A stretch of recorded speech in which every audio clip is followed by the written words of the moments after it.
ಷಟ್ ಪ್ರಮಾಣಗಳಲ್ಲಿ ಶಬ್ದ ಪ್ರಮಾಣವನ್ನು ಪ್ರತಿಪಾದನೆ ಮಾಡಿಕೊಂಡು ಬಂದಿದ್ದೇವೆ.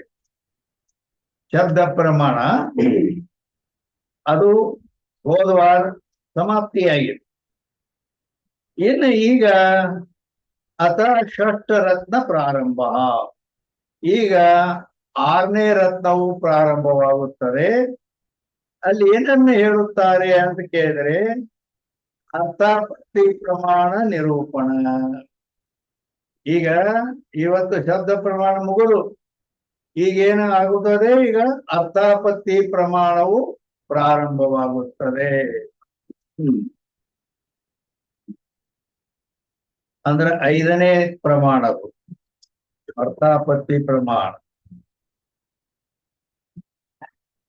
ಈಗ 152ನೇ ಅಂಕದಿಂದ ಇವತ್ತಿನ ವಿಷಯವು ಪ್ರಾರಂಭವಾಗುತ್ತದೆ. 6ನೇ ರತ್ನದ 152ನೇ ಅಂಕದಿಂದ ಅರ್ಥಾಪತ್ತಿ ಪ್ರಮಾಣವು ಪ್ರಾರಂಭವಾಗುತ್ತದೆ. अर्थापत्ति प्रमाण और प्रमाण के स्वरूप का निर्णय. अर्थापत्ति प्रमाण ಅಂತ ಎದಕ್ಕಂತಾರೆ, ಅರ್ಥಾಪತ್ತಿ ಪ್ರಮಾಣ ಅಂತ ಎದಕ್ಕಂತಾರೆ, ಅವುಗಳ ಸ್ವರೂಪ ಏನು ಅನ್ನೋದನ್ನ ನಿರ್ಧಾರ ಮಾಡುತ್ತಾರೆ. ಈಗ 152ನೇ अंक अर्थापत्ति प्रमाण के कर्ण को अर्थापत्ति प्रमाण कहे.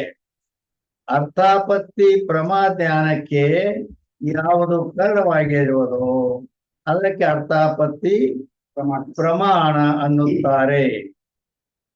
ಅದಕ್ಕೆ ಉದಾಹರಣೆ ಕೊಡ್ತಾರೆ. ಜೈಸೆ प्रमाण प्रमा का बोधक प्रत्यक्ष शब्द है, तैसे अर्थापत्ति शब्द भी प्रमाण प्रमा का दोनों का बोधक है. ಅಂದರೆ ಅರ್ಥಾಪತ್ತಿ ಪ್ರಮೇಯ ಕರ್ಣಕನ ಅರ್ಥಾಪತ್ತಿ ಪ್ರಮಾಣ ಅಂತಾರೆ. ಅದರಂತೆ ಪ್ರಮಾಣ ಪ್ರಮಾ ಬೋಧ ಮಾಡ್ತಕ್ಕಂಥ ಪ್ರತ್ಯಕ್ಷ ಶಬ್ದದಂತೆ ಅಲ್ಲಿ ಅರ್ಥಾಪತ್ತಿ ಶಬ್ದ ಪ್ರಮಾಣ ಪ್ರಮಾ ಬೋಧಕ ಆಗಿದೆ ಅಂತ ಹೇಳಿದ್ರು. ಗೊತ್ತಾಗ್ತಾನೆ?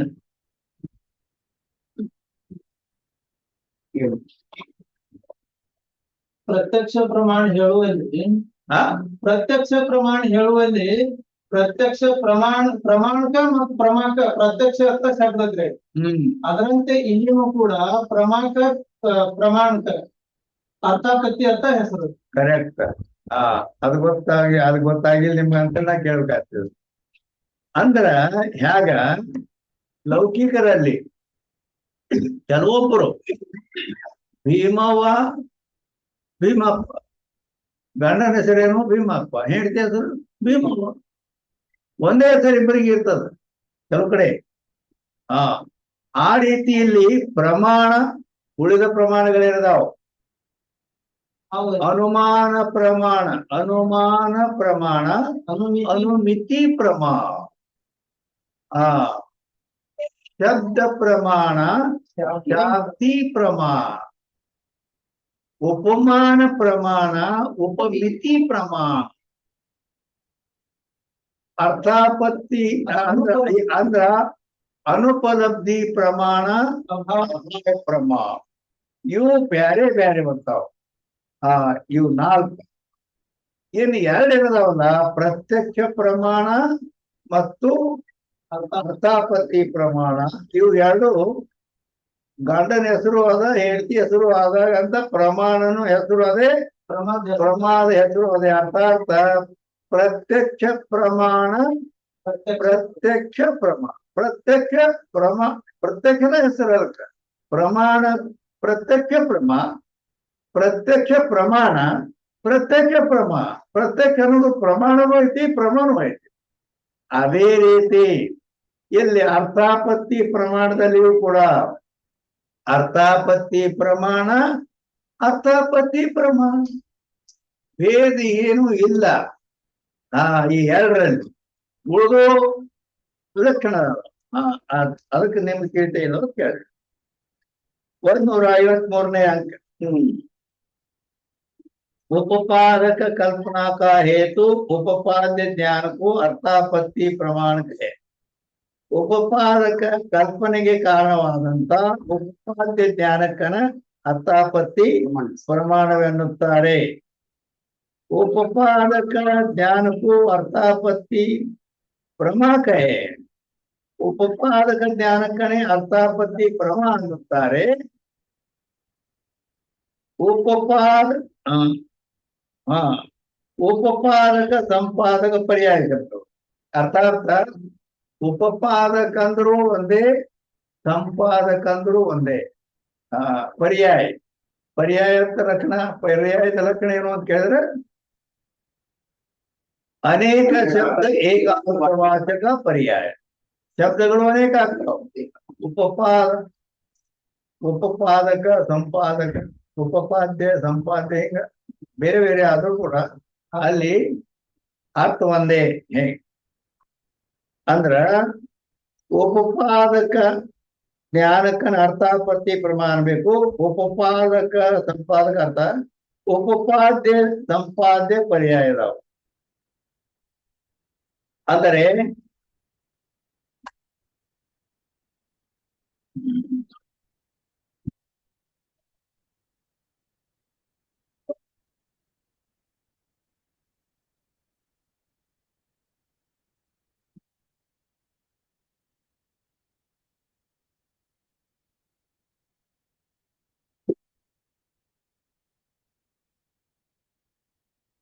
ಅಂದರೆ ಇಲ್ಲಿ ನೋಡ್ರಿ, 153ನೇ ಅಂಕದಲ್ಲಿ ಉಪಪಾದಕ ಕಲ್ಪನೆಗೆ ಕಾರಣವಾದಂತ ಉಪಪಾದ್ಯ ಜ್ಞಾನಕ್ಕನ ಅರ್ಥಾಪತ್ತಿ ಪ್ರಮಾಣ ಅಂತ ಹೇಳಿದ್ರೆ,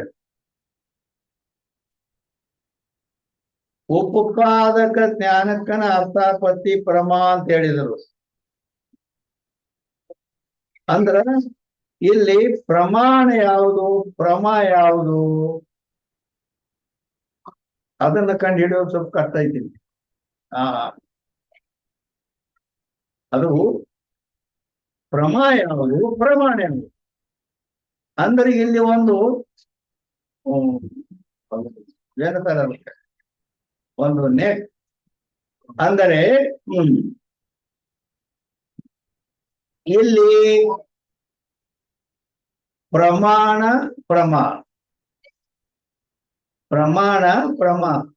ಹೆಸರಂತೂ ಎರಡಕ್ಕೂ ಒಂದೇ ಐತಿದ್ದಾರೆ. ಆದ್ರ ಪ್ರಮಾಣ ಯಾವುದು, ಪ್ರಮ ಯಾವುದು ಅಂತ ಕೇಳಿದಾಗ ಅಲ್ಲಿ ನಾವು ಅದಕ್ಕೆ ಒಂದು ಪಕ್ಕಡ ಏನ್ ಇದು ಮಾಡ್ಬೇಕು ಅಂತ ಕೇಳಿದ್ರೆ, ಎಲ್ಲಿ ಕಡಿಮೆ ಅಕ್ಷರ ಬರ್ತಾವ ಅಲ್ಲಿ ಪ್ರಮಾಣ ಅಂತ ತಿಳ್ಕೊಬೇಕು ನೀವು. ಪ್ರಮಾಣ ಕಡಿಮೆ ಅಕ್ಷರ ಬಂದಲ್ಲಿ ಕಡಿಮೆ ಅಕ್ಷರ ಅಂದ್ರೆ ಏನು ಗೊತ್ತಾಗಿಲ್ಲ. ಉಪಪಾದ್ಯ 4 ಅಕ್ಷರ, ಉಪಪಾದ್ಯ 4 ಅಕ್ಷರ. ಈ 4 ಅಕ್ಷರ ಅಂದ್ರ ಉಪಪಾದಕ 5 ಉಪಪಾದ್ಯ ಉಪಪಾದಕ ಹೆಸರು ಒಂದೇ ಇರ್ತಾರೆ. ಪ್ರಮಾಣ ಯಾವುದು, ಪ್ರಮ ಯಾವುದು ಇದನ್ನು ಕಂಡುಹಿಡ್ಬೇಕು ಅಂತ ಕೇಳಿದ್ರೆ, ಕಡಿಮೆ ಅಕ್ಷರ ಬಂದಲ್ಲಿ ಪ್ರಮಾಣ ಅಂತ ಅರ್ಥ ಮಾಡಬೇಕು. ಹೆಚ್ಚಿಗೆ ಅಕ್ಷರ ಬಂದರೆ ಅದು ಪ್ರಮ ಅಂತ ಅರ್ಥ ಮಾಡಬೇಕು. ಅಂದ್ರ ಉಪಪಾದ್ಯ ಅಂದ್ರ 4 ಅಕ್ಷರ ಬಂದು, ಉಪಪಾದ್ಯ ಅಂದ್ರ 4 ಅಕ್ಷರ ಬಂದದ್ರಿಂದ ಇದು ಪ್ರಮಾಣ ಐತಿ ಅಂತ ತಿಳ್ಕೊಬೇಕದನ್ನ. ಉಪಪಾದ್ಯ ಉಪಪಾದಕ ಹೆಸರು ಒಂದೇ ಇರ್ತಾರೆ, ಅಕ್ಷರ ಏನದ ಪ್ರಮಾಣಕ್ಕೆ 4 ಅಕ್ಷರ ಬರ್ತದೆ. ಉಪಪಾದ್ಯ 4 ಅಕ್ಷರ ಬಂದರೆ ಪ್ರಮಾಣ ಅಂತ ತಿಳ್ಕೊಬೇಕು. ಉಪಪಾದಕ 5 ಅಕ್ಷರ ಬಂದು ಇದು ಪ್ರಮಾಣ ಅಂತ ತಿಳ್ಕೊಬೇಕು.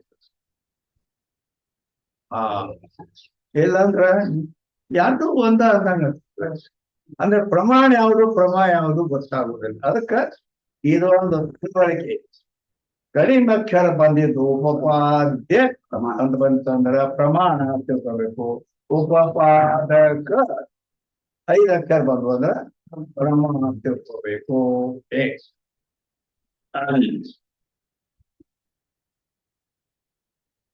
ಹಾ ಈಗ ತಪ್ಪ ಅದಕ್ಕೆ ಇಲ್ಲಿ ಉಪಪಾದಕ ಕಲ್ಪನೆಗೆ ಕಾರಣವಾದ ಉಪಪಾದ್ಯ ಜ್ಞಾನಕ್ಕನ ಅರ್ಥಾಪತ್ತಿ ಪ್ರಮಾಣ ಅನ್ನುತ್ತಾರೆ. ಉಪಪಾದಕ ಜ್ಞಾನಕ್ಕನ ಅರ್ಥಾಪತ್ತಿ ಪ್ರಮಾಣ ಅನ್ನುತ್ತಾರೆ. ಉಪಪಾದಕ ಸಂಪಾದಕ ಪರ್ಯಾಯ ಶಬ್ದ. ಉಪಪಾದಕ ಸಂಪಾದಕ ಅನ್ನುವವು ಇವು ಪರ್ಯಾಯ ಶಬ್ದಗಳಿದಾವು. ಏನು ಪ್ರಮಾ ಜ್ಞಾನಕ್ಕ ಮತ್ತೇನು ಪ್ರಮಾಣಗಳಿಗಾದ್ರೂ ಕೂಡ ಉಪಪಾದ್ಯ ಸಂಪಾದ್ಯ ಅರ್ಥ ಇರು. ಉಪಪಾದ್ಯ ಅಂದ್ರೆ ಹೊಸ ಹೆಸರು ಹೌದೇನ? ಉಪಪಾದ್ಯ ಅಂದ್ರೆ ಏನು? ಹೇಗ ಉಪಪಾದ್ಯ ಅಂದ್ರೆ ಸಂಪಾದ್ಯ, ಸಂಪಾದನ ಮಾಡೋದು. ಅಂದ್ರ ಅದನ್ನ ಬೆಳೆಸು ಸಂಪಾದನೆ ಮಾಡ್ತಾರಲ್ಲ, ಹೇಗ ಈ ರೀತಿ ಪರ್ಯಾಯ. ಜಿಸ್ ಬಿನಾ ಅದು ಸಂಭವೇನೆ, ಯಾವುದನ್ನು ಬಿಟ್ಟು ಯಾವುದು ಸಂಭವಿಸುವುದಿಲ್ಲವೋ, ಯಾವುದು ಇಲ್ಲದೆ ಯಾವುದು ಸಂಭವಿಸುವುದಿಲ್ಲ. ತಿಸ್ಕಾಸು ಉಪಪಾದಿಕೆಯೇ, ಅದಕ್ಕೆ ಅದು ಉಪಪಾದ್ಯ ಅಂತ ಹೇಳಲ್ಪಡ್ತದೆ. ಅದಕ್ಕೆ ಉದಾಹರಣೆ ಕೊಡ್ತಾರೆ ನಿಜ ಐತೆ. ಹೇಗೆ ಅಂದ್ರೆ, ರಾತ್ರಿ ಭೋಜನವಿನ ದಿವಾಭೋಜಿ ಪುರುಷಮೇ ಸ್ಥೂಲತಾ ಸಂಭವೇನೆ ಯಾತೆ ರಾತ್ರಿ ಭೋಜನ ಕಾ ಸ್ಥೂಲತಾ ಉಪಪಾದ್ಯ ಅಂದ್ರು. ಏನಂದ್ರು? ಮೊದಲು ಏನ್ ಹೇಳಿದ್ರು? ಯಾವುದು ಇಲ್ಲದಿದ್ದರೆ ಯಾವುದು ಸಂಭವಿಸುವುದಿಲ್ಲವು, ಅದಕ್ಕೆ ಅದು ಉಪಪಾದ್ಯ ಅಂತ ಹೇಳಲ್ಪಡ್ತಾರೆ. ಅದಕ್ಕೆ ಉದಾಹರಣೆ ಕೊಟ್ರು. ರಾತ್ರಿ ಭೋಜನವಿಲ್ಲದೆ ದಿವಾಭೋಜಿ ಪುರುಷನಲ್ಲಿ ಸ್ಥೂಲತಾ ಸಂಭವಿಸುವುದಿಲ್ಲ, ಆದ್ದರಿಂದ ರಾತ್ರಿ ಭೋಜನದ ಕಲ್ಪನಾ ಉಪಪಾದ್ಯ ಅಂದ್ರ ಅದರ ಅರ್ಥ ಏನಂದ್ರ, ಈಗ ಒಬ್ಬ ನಾ ಯಾವ ದಿನಾನು ಊಟ ಮಾಡಿಲ್ಲ, ಏನಂದ? ಯಾವ ದಿವಸ ಊಟ ಮಾಡಿಲ್ಲ, ಯಾವ ದಿನಾನು ನಾವು ಊಟ ಮಾಡೇ ಇಲ್ಲ ಹೇಳ್ದ. ಅವನ್ ನೋಡಿದ್ರ ದಪ್ಪದಾನೆ, ಫುಲ್ ದಪ್ಪದಾನೆ, ಸ್ಥೂಲಕಾಯಿ. ಇದು ಅನ್ನಮಯ ಶರೀರ. ಅನ್ನಮಯ ಅದು ಅನ್ನ ಇಲ್ಲದ ಅದು ಕ್ಷೀಣ ಆಗ್ತದೆ. ಅನ್ನ ಅಂದ್ರೆ ಯಾವ ದಿನಾನು ಊಟ ಮಾಡಿಲ್ಲ ಅಂದ್ರ, ಎಂದೂ ಊಟ ಮಾಡಿಲ್ಲ ಅಂದ್ರ ಈ ಸ್ಥೂಲತಾ ಸಂಭವಿಸುವುದಿಲ್ಲ. ನೋಡಿದ್ರೆ ದೇಹ ದಷ್ಟಪುಷ್ಟವಾಗಿ ಸ್ಥೂಲದ ದಪ್ಪ ಆಗಿದೆ, ಯಾವ ದಿನ ಊಟ ಮಾಡಿಲ್ಲ ಅಂತ ಹೇಳ್ತಾನು. ಆದ್ರ ಅದು ಅನ್ನಮಯ ಕೋಶ. ಅನ್ನ ಇಲ್ಲದನ ಅನ್ನದಿಂದಲೇ ಹುಟ್ಟಿ ಅನ್ನದಿಂದಲೇ ಬೆಳೆದು ಅನ್ನದಲ್ಲಿ ಹೋಗ್ತಕ್ಕಂಥದ್ದು ಅನ್ನಮಯ ಕೋಶ. ಅನ್ನ ಇದಕ್ಕೆ ಬೇಕೇ ಬೇಕು. ಅನ್ನ ಇಲ್ಲಂದ್ರೆ ಈ ಸ್ಥೂಲತಾ, ದೇಹದ ಸ್ಥೂಲತಾ ದಪ್ಪಾಗಿರ್ಬೇಕೆ ಸಂಭವಿಸಂಗಿಲ್ಲ. ಇವರ ಯಾವ ದಿನ ಊಟ ಮಾಡಿಲ್ಲ ಅಂತ. ಆದ್ರ ಈ ಸ್ಥೂಲತ್ತು ಆದ್ರ ಇಲ್ಲಂದ್ರ ಸ್ಥೂಲತ್ವ ಅಸಂಭವ ಆಕತಿ. ಅದರ ಸಲುವಾಗಿ ನಾವು ಏನ್ ಮಾಡ್ಬೇಕು? ಯಾವ ದಿನ ಅಂದ್ರ ಅರ್ಥ ಹಗಲಿನಲ್ಲಿ ಎಂದು ಊಟ ಮಾಡಿಲ್ಲ ಅಂತ ಅರ್ಥ. ರಾತ್ರಿ ಊಟ ಮಾಡುತ್ತಾನೆ ಅಂತ ಕಲ್ಪನಾ ಮಾಡ್ಬೇಕ. ಈಗ ಅಂದಾಗ ಈ ಸ್ಥೂಲತ್ವ ಸಂಭವಿಸ್ತಾ ಇದೆ. ಹೇಗೆ? ಆದ್ದರಿಂದ ಇಲ್ಲಿ ಹಗಲು ಉಣ್ಣದ ಪುರುಷನಲ್ಲಿ ಸ್ಥೂಲತಾ ಸಂಭವಿಸುವುದಿಲ್ಲ. ಆದ್ದರಿಂದ ರಾತ್ರಿ ಭೋಜನದ ಸ್ಥೂಲತಾ ಉಪಪಾದ್ಯ ಅಂದ್ರ ಅದು ಪ್ರಮಾಣ. ಅಂದ್ರ ಮತ್ತೊಂದು ನೀವು ಕಡ ಏನ್ ಹೇಳ್ಬೇಕಂದ್ರ, ಇಲ್ಲಿ ಪ್ರಮಾಣವು ಪ್ರತ್ಯಕ್ಷವಿರುತ್ತದೆ, ಪ್ರಮಾಣ ಪರೋಕ್ಷವಿರುತ್ತದೆ. ಇದೊಂದು ಪಕ್ಕಡ ಹೇಳ್ಕೋಬೇಕು. ಪ್ರತ್ಯಕ್ಷ ಇದ್ದದ್ದಕ್ಕೆ ಪ್ರಮಾಣ ಅನ್ಬೇಕು, ಪರೋಕ್ಷ ಇದ್ದದ್ದಕ್ಕೆ ಪ್ರಮಾಣ ಅನ್ಬೇಕು. ಹೇಗೆ? ಇದ್ರ ಮೇಲಿಂದ ತಳ್ಳಕತ್ತಿ ಅದನ್ನ ಹಿಡಿಲಕ್ಕ. ಯಾಕೆ ಹೆಸರು ಗೊತ್ತಾಗ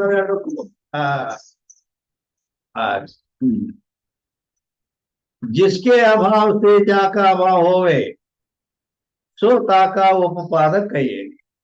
जिसके अभाव से जाका ಅಭಾವ, ಯಾವುದು ಇಲ್ಲ ಅಂದರೆ ಮತ್ತೊಂದು ಕೂಡ ಯಾವುದು ಇಲ್ಲ ಆಗುತ್ತದೆ. ಹಾ ಅದರ ಉಪಪಾದಕ ಅಂತ ಹೇಳಲ್ಪಡ್ತೈತೆ ಅದಕ್ಕ ಉದಾಹರಣೆ ಕೊಡ್ತಾರ. ಜೈಸೆ ರಾತ್ರಿ ಭೋಜನಕ್ಕೆ ಅಭಾವಮೆ.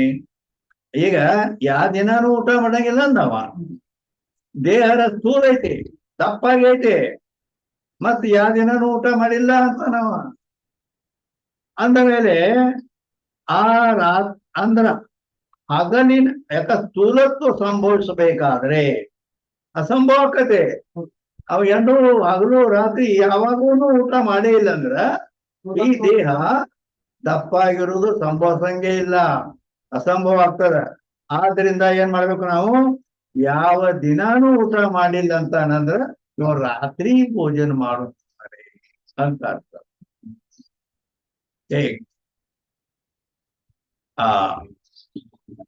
जैसे रात्रि भोजन के अभाव से स्थूलता का ದಿವಾಭೋಜಿ ಅಭಾವ ಹೋವೆ. ರಾತ್ರಿನೂ ಜರ ಊಟ ಮಾಡಿದ್ದಿಲ್ಲ ಅಂದ್ರ ಈ ಸ್ಥೂಲತ್ವ ದೇಹದ್ದು ಅಭಾವ ಆಗ್ತೈತೆ. ಯಾತೆ ರಾತ್ರಿ ಭೋಜನ ಸ್ಥೂಲತಾ का ಉಪಪಾದಕ ಹೈ. ಉಪಪಾದಕ ಅಂದ್ರ 5 ಅಕ್ಷರ ಬಂದು ಪ್ರಮಾ. ರಾತ್ರಿ ಭೋಜನದ ಪ್ರಮಾ. ಯಾಕ ರಾತ್ರಿ ಭೋಜನ ಪ್ರತ್ಯಕ್ಷ ಇಲ್ಲ, ಸ್ಥೂಲತ್ವ ಪ್ರತ್ಯಕ್ಷ ಐತಿ. ಪ್ರತ್ಯಕ್ಷ ಬಂದಲ್ಲಿ ಉಪಪಾದಕ ಶಬ್ದ ಬರ್ತದೆ, ಅದು ಪ್ರತ್ಯಕ್ಷ ಇರ್ತದೆ.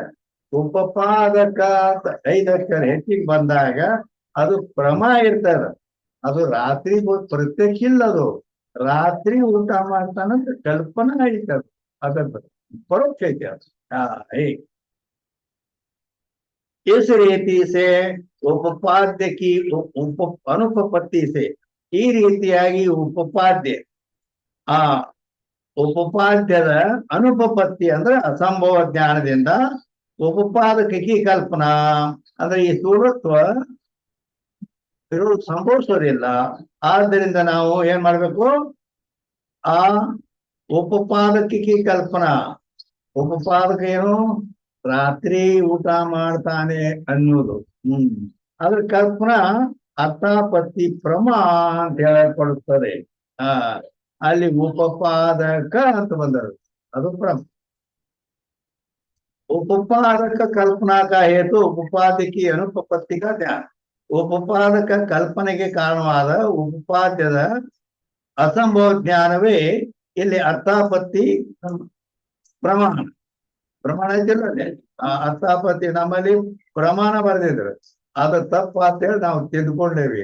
ಹಿಂದೂ ಗ್ರಂಥದಲ್ಲಿ ಹಿಂದಿ ಪ್ರಮಾಣ ಅಂತ ಹೇಳಲ್ಪಡ್ತದೆ. ಅರ್ಥ ನೋಡು, ಇದು ಪ್ರಮಾಣ ಯಾವುದು, ಅರ್ಥಾಪತ್ತಿ ಪ್ರಮಾಣ, ಹೌದಲ್ಲ. ಅರ್ಥಾಪತ್ತಿ ಅರ್ಥಾಪತ್ತಿ ಪ್ರಮಾಣ ಅಂದ್ರ ಅರ್ಥ ಆಪತ್ತಿ ಅರ್ಥಾಪತ್ತಿ. ಅರ್ಥ ಅಂದ್ರೇನು, ಆಪತ್ತಿ ಅಂದ್ರೇನು.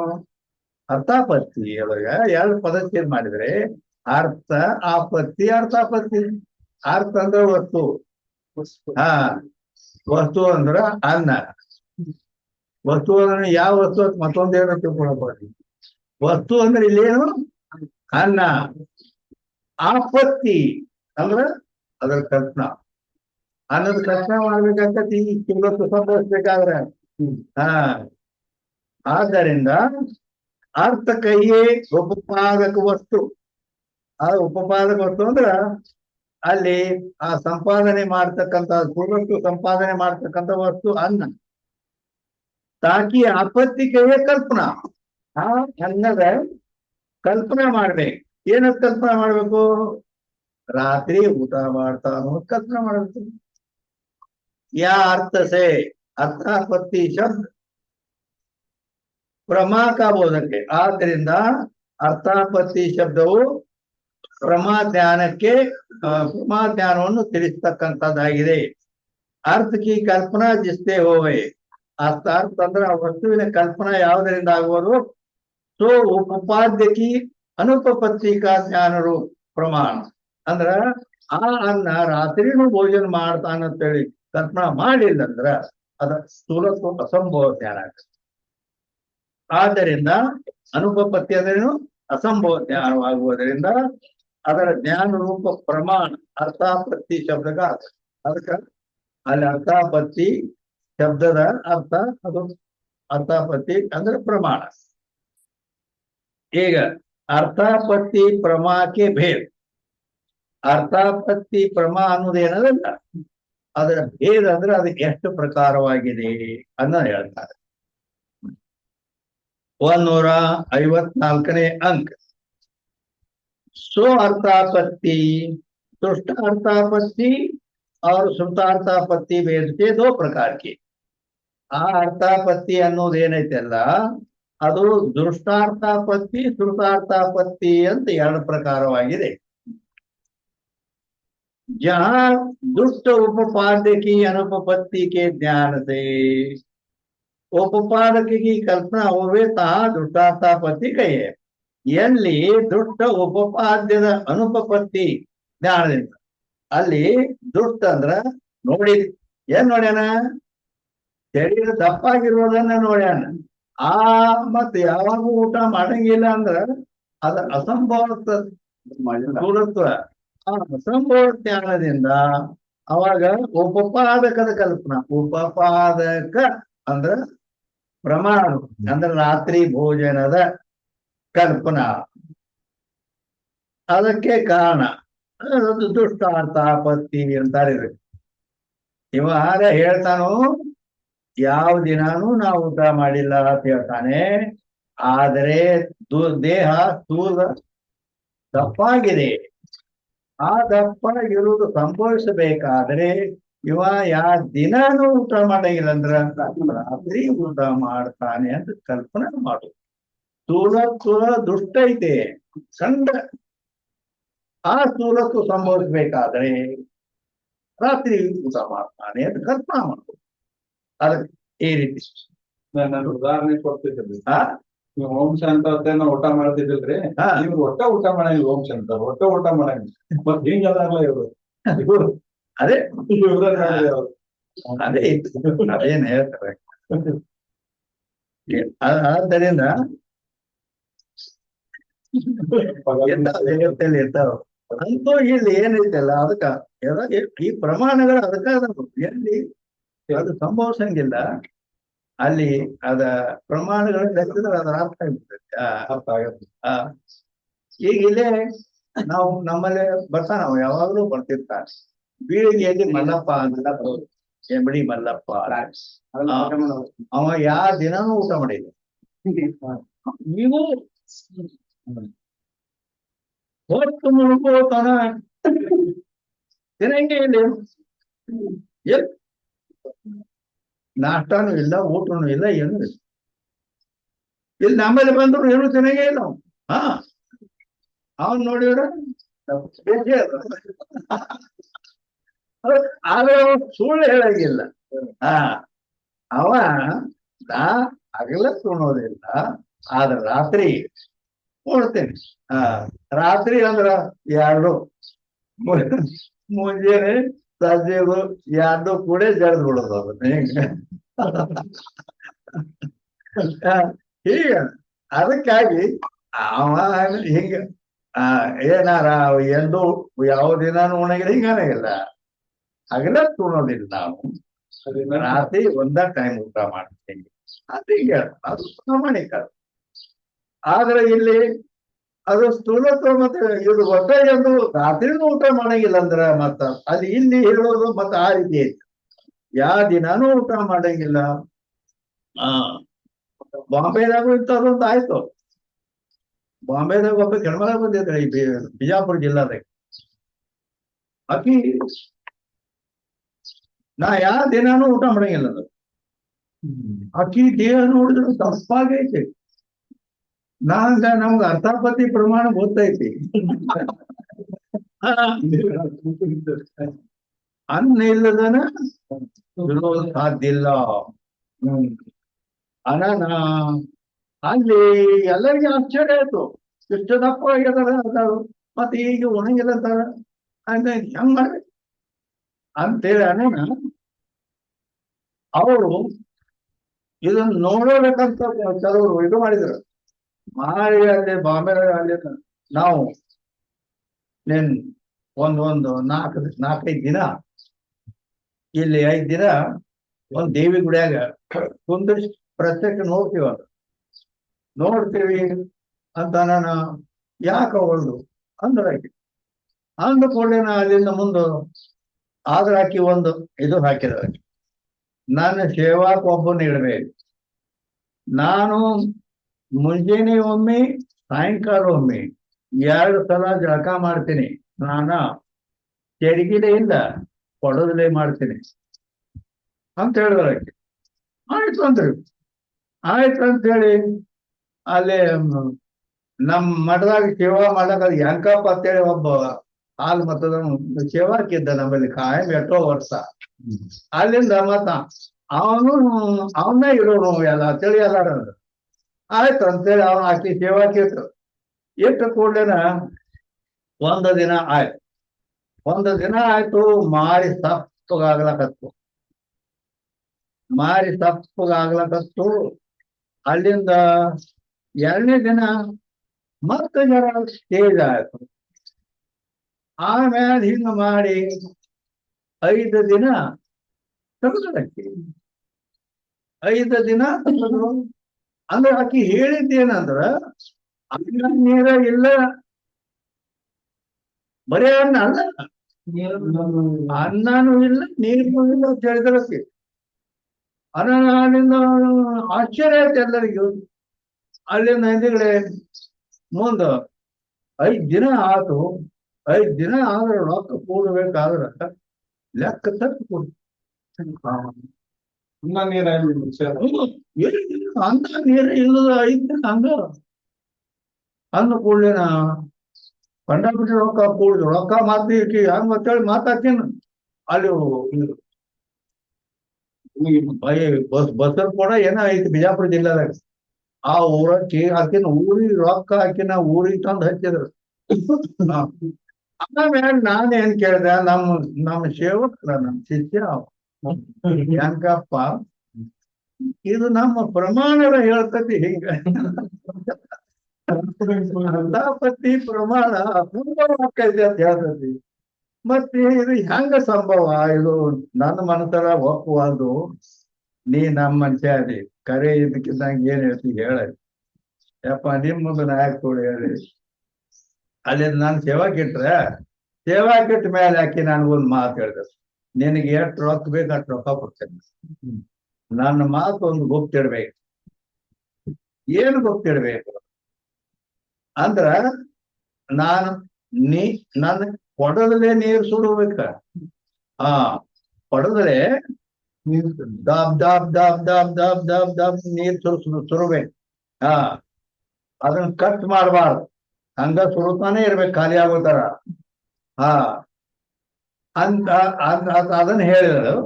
ಮತ್ತು ಹಿಂದಿಗಡೆ ಮಧ್ಯಾಹ್ನಕ್ಕ ನನಗೊಂದು ಲಿಂಬಿ ಹಣ್ಣಾದ ಲಿಂಬೆ ಹಣ್ಣು ತಂದು ಕೊಡ್ಬೇಕು. ನಾನು ಅವಕೂರ್ನ ರಸ ತಗೊಂಡು ಅವು ಇದು ಮಾಡ್ಕೊಂಡು ಯಾರಿಗೆ ಕಾರಣದಂಗ ಓದ್ಬಿಡ್ಬೇಕ ಅಂತ ಹೇಳದ. ಅಂದ್ಮೇಲೆ ಇಟ್ಟು ಮಾಡಿ ನನಗೆ ಯಾರಿಗೆ ಹೇಳ್ಬೇಡಿ ಗುಟ್ಟ ಅಂತೇಳಿ ಹೇಳಿದ್ರೆ, ಅಲ್ಲಿಂದ ನಾ ಕೊಡೋದ್ಲೆ ನೀರು ಸುರುವಾಗ ಆಕಿ ಕುಡಿತಿದ್ದ ನೀರ್ ಹಂಗ ಹಿಂಗ್ ಮಾರಿ ತಕ್ಕೊಂಡು ಮಾಡಿ ಹಿಂಗ್ ಮಾಡಿ ನೀರು ಒಂದು ಕೊಡ ಸುರುವುದು ಹಂಗ ಸುರುಕೋತದ. ಹಂಗ ಒಂದ ನೀರು ಕುಡಿಯೋ ತೆಳಗಿಂದು ಚಾಲು, ಮೂತ್ರನು ಬಿಡೋದು ಹಂಗ. ನೀರು ಕುಡಿದ್ರೆ ಮತ್ತೆ ಕಾಲುಡಿ ಬರೋದು. ನೀರು ಸುರುವಾಗ ಮತ್ತ ಅದು ಮ್ಯಾಲೆ ಕುಡಿಯೋದು ನಡೀತು, ತೆಳಗ ಕಾಲು ನಡೆಯೋದು ನಡೀತು. 2 ಕೆಲಸ ಆಗ್ತಿತ್ತು ಅವಾಗ.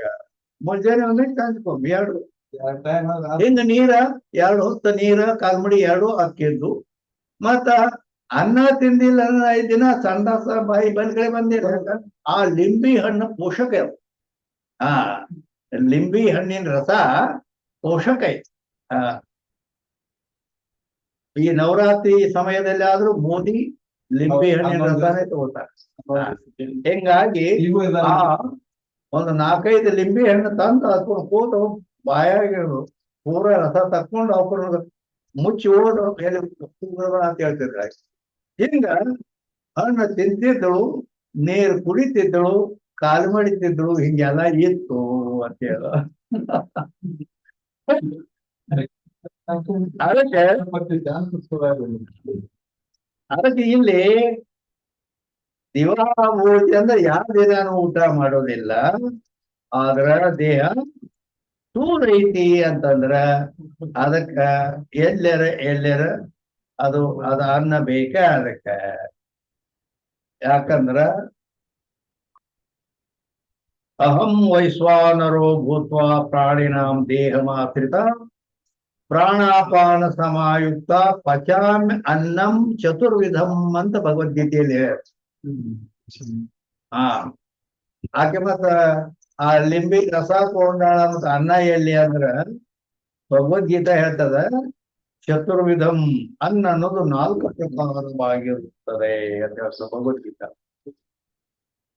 ಅಂದ್ರ ಭಕ್ಷ್ಯ, ಭೋಜ್ಯ, ಶೇಷ್ಯ, ಲೇಹ ಅಂತ 4 ಪ್ರಕಾರ ಹೇಳ್ತಾನೆ. ಅಂದರೆ ಭಕ್ಷ್ಯ ಅಂತಂದ್ರೆ ತಿನ್ನೋದು. ಏನ್ ತಿನ್ನೋದು? ಇವು ಗೋಡಂಬಿ, ಬದಾಮ, ಶೇಂಗಾ ಇವನ್ನೆಲ್ಲ ತಿನ್ನೋವು. ಅದು ತಿಂದ ಪೋಷಕಾವೆಲ್ಲ ಹಾ ಈಗ ತಿನ್ನೋ ಅನ್ನ ಅದು ಪೋಷಕ ಐತಿ. ಭಕ್ಷ್ಯ ಅಂದ್ರೆ ತಿನ್ನೋದು, ಭೋಜ್ಯ ಅಂದ್ರೆ ಉಣೋದು. ರೊಟ್ಟಿ ಅನ್ನ ಏನ್ ತಿಂತೀವಿ ಅದು ಹಂಗ ಇದು ಇರ್ತಲ್ಲ, ಶೇಂಗಾ ಕಾಳ ಮತ್ತು ಬದಾಮ್, ಪಿಸ್ತಾ, ಕಾಜು ಇವೆಲ್ಲ ಇಂಥವು ಇವು ಭಕ್ಷ್ಯ ಅಂದ್ರೆ ತಿನ್ನೋ ಅಂದ್ರೆ ಯಾವಾಗ ಬೇಕಾದ್ರೂ ತಿನ್ನು. ಇದೇನ್ ಟೈಮ್ ಟೇಬಲ್ ಇಲ್ಲ. ಊಟ ಆ ಟೈಮ್ ಟೇಬಲ್ ಏನು ಮುಂಜಾನೆ ಸಂಜೆ ಹಿಂಗೆಲ್ಲ ಊಟ ಅದು ಭೋಜ್ಯ. ಭಕ್ಷ್ಯ ಭೋಜ್ಯ. ಲೇಹ್ಯ ಅಂದ್ರ ಕುಡಿಯೋದು, ಹಾಲು ಮತ್ತು ಜ್ಯೂಸ್, ಹಣ್ಣಿನ ರಸ, ಜ್ಯೂಸ್ ಇವು ಕುಡಿಯೋ, ಇದು ಅನ್ನನೇ. ಲೇಹ್ಯ ಅಂದ್ರೆ ನೆಕ್ಕೋದು, ತಿನ್ನೋದು, ಉಣ್ಣೋದು, ಕುಡಿಯೋದು, ನೆಕ್ಕೋದು ಅಂದ್ರೆ ಏನು? ಜೇನುತುಪ್ಪ ನೆಕ್ಕೋದು. ಅದನ್ನ ತಿನ್ನಕ್ಕೂ ಇಲ್ಲ, ಉಳ್ಳಾಕು ಇಲ್ಲ, ನಾಲ್ಗೆಯಿಂದ ನೆಕ್ಕಿ ಬಿಡೋದು. ಅದು ಪೋಷಕ ಐತಿ. ಅದು 1-2 ಚಮಚ ತಗೊಂಡ್ಬಿಟ್ಟು ಒಂದು ಊಟದಷ್ಟು ಪೋಷಕ ಮಾಡ್ತಿದ್ದಾರೆ ಬರೇ. ಆದ್ದರಿಂದ ಈ ರೀತಿ ಲಿಂಬಿ ಹಣ್ಣಿನ ರಸನೂ ಕೂಡ ಅಲ್ಲಿ ಅದು ಅನ್ನ ಅಂತ ಹೇಳಲ್ಪಡ್ತಾರೆ. ಆದ್ರಿಂದ ಅಲ್ಲಿ ಅನ್ನ ಇತ್ತು ಅಂತೇಳಿ ಹೇಗೆ. ಅದಕ್ಕಾಗಿ ಇಲ್ಲಿ ರಾತ್ರಿ ಭೋಜನ ಏನೈತಲ್ಲ ಅವ ಊಟ ಮಾಡ್ತಾನವ. ಆದ್ರಿಂದ ದೇಹದ ಸ್ಥೂಲತ ಐತಿ ಅಂತೇಳಿ ಈಗ ತಿಳ್ಕೊಬೇಕು, ಕಲ್ಪನಾ ಮಾಡುದಂತ. ಎಲ್ಲಿಗೆ ಬಂದಿದ್ವಿ? ರಾತ್ರಿ ಭೋಜನವಿನ ಎಲ್ಲಿ ಈಗ 153 ಆಗಿದ್ದಾನೆ. 154 ಬಂದೇವೆ. ಎಷ್ಟು? 155.